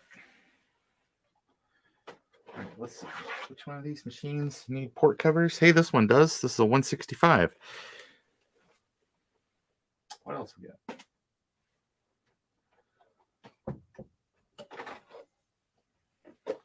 It's a 180. Yeah, I want to put a real port cover on this one.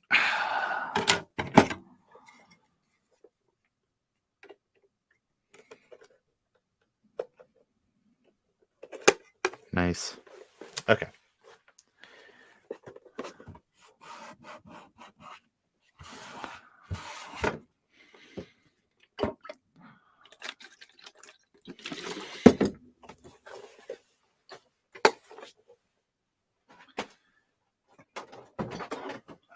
Adam, I should totally put a port cover on this 150. Do you think? What do you think? Oh, wait. Sorry. Yeah. 165C. It's got a port cover. That's nice. I think it's funny they kept doing all that nonsense all the way up through the G4. Yeah. 170. It's got port cover. That's nice. What else we got here? 140. Yeah, this 140 is pretty nice. I'm gonna fix it. Oh yeah, that's a real shame.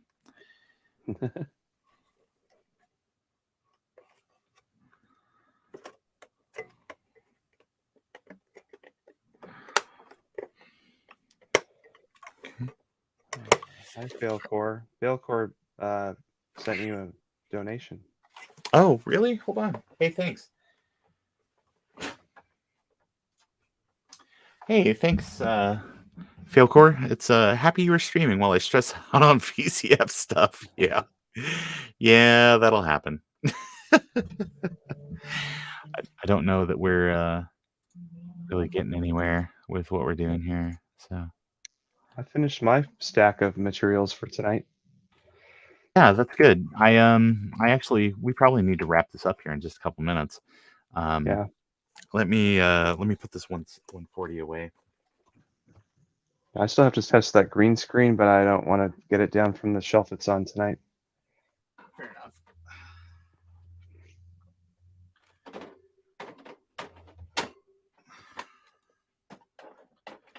Feeling good about my my PowerBook collection here. It seems like I had a ton of parts laying around and not a lot of like complete machines, but I feel like I've really turned that around today. What do you got left? Like 2 models?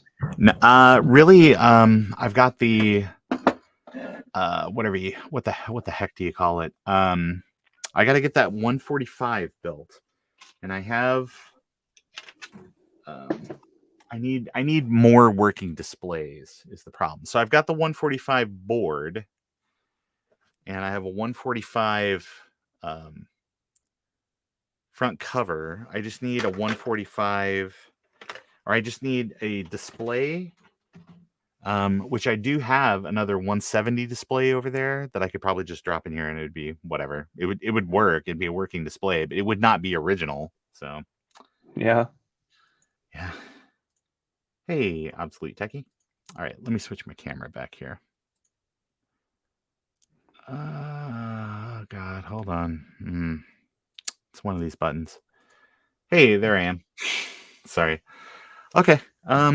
Everybody, thanks for joining us this evening. We're coming up on 3 hours. That's pretty good for a Sunday night after Adam was in a stream earlier today for like 5 hours.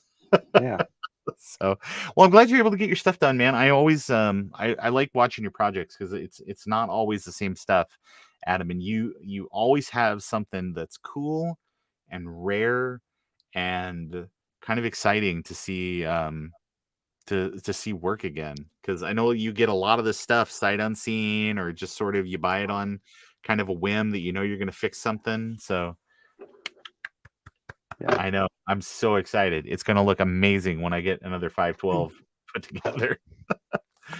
I feel so bad because I had an opportunity. I bought a SE Super Drive machine at VCF in like not last year but the year before, and it was like $30, and he also had like a 512 for $30, and I was like, Oh, I can get one. So Yeah. I bought the SE. Well, I learned today that the SuperDrive / FDHD SE does not like that HD20 drive. Oh, it doesn't? I guess the ROMs must have eliminated it Maybe. since they're similar to the Mac 2 ROMs and Mhm. doesn't work on a Mac 2 either. So, Okay. but Interesting. I plugged it into the regular SE and it was fine. Mhm. So, I don't know. Weird. But Yeah, that's weird. I have to But figure out something to do with this other than use it as a boat anchor, which is the the Rode Rode Ime. yeah.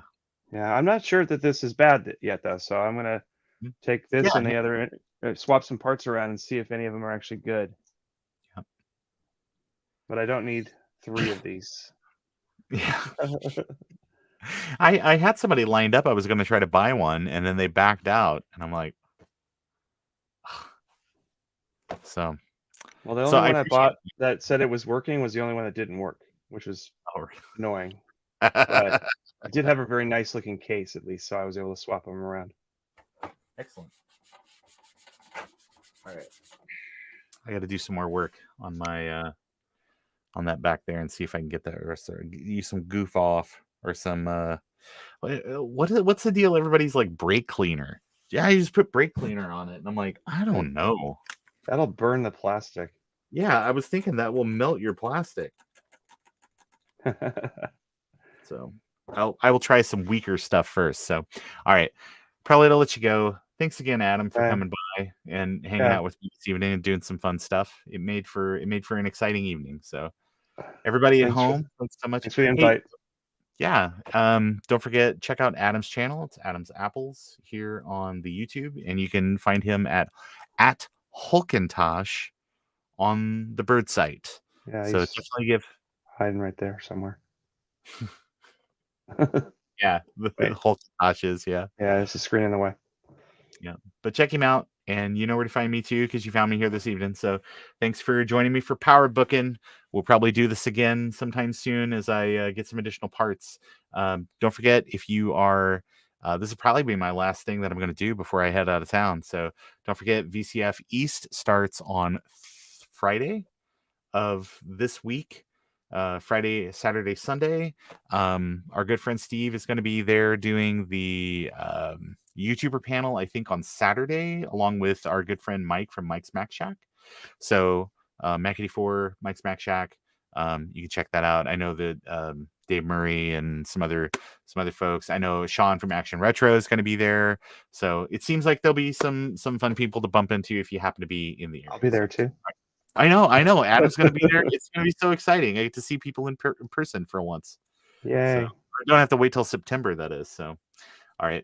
Everybody have a wonderful evening. Thank you again. Remember, make investments in kindness this week. You could be the difference between somebody having a terrible day or just having a regular day. So, all right. Everybody have a great night. Thanks again. Bye-bye. Bye-bye. Bye-bye. Bye-bye. Bye.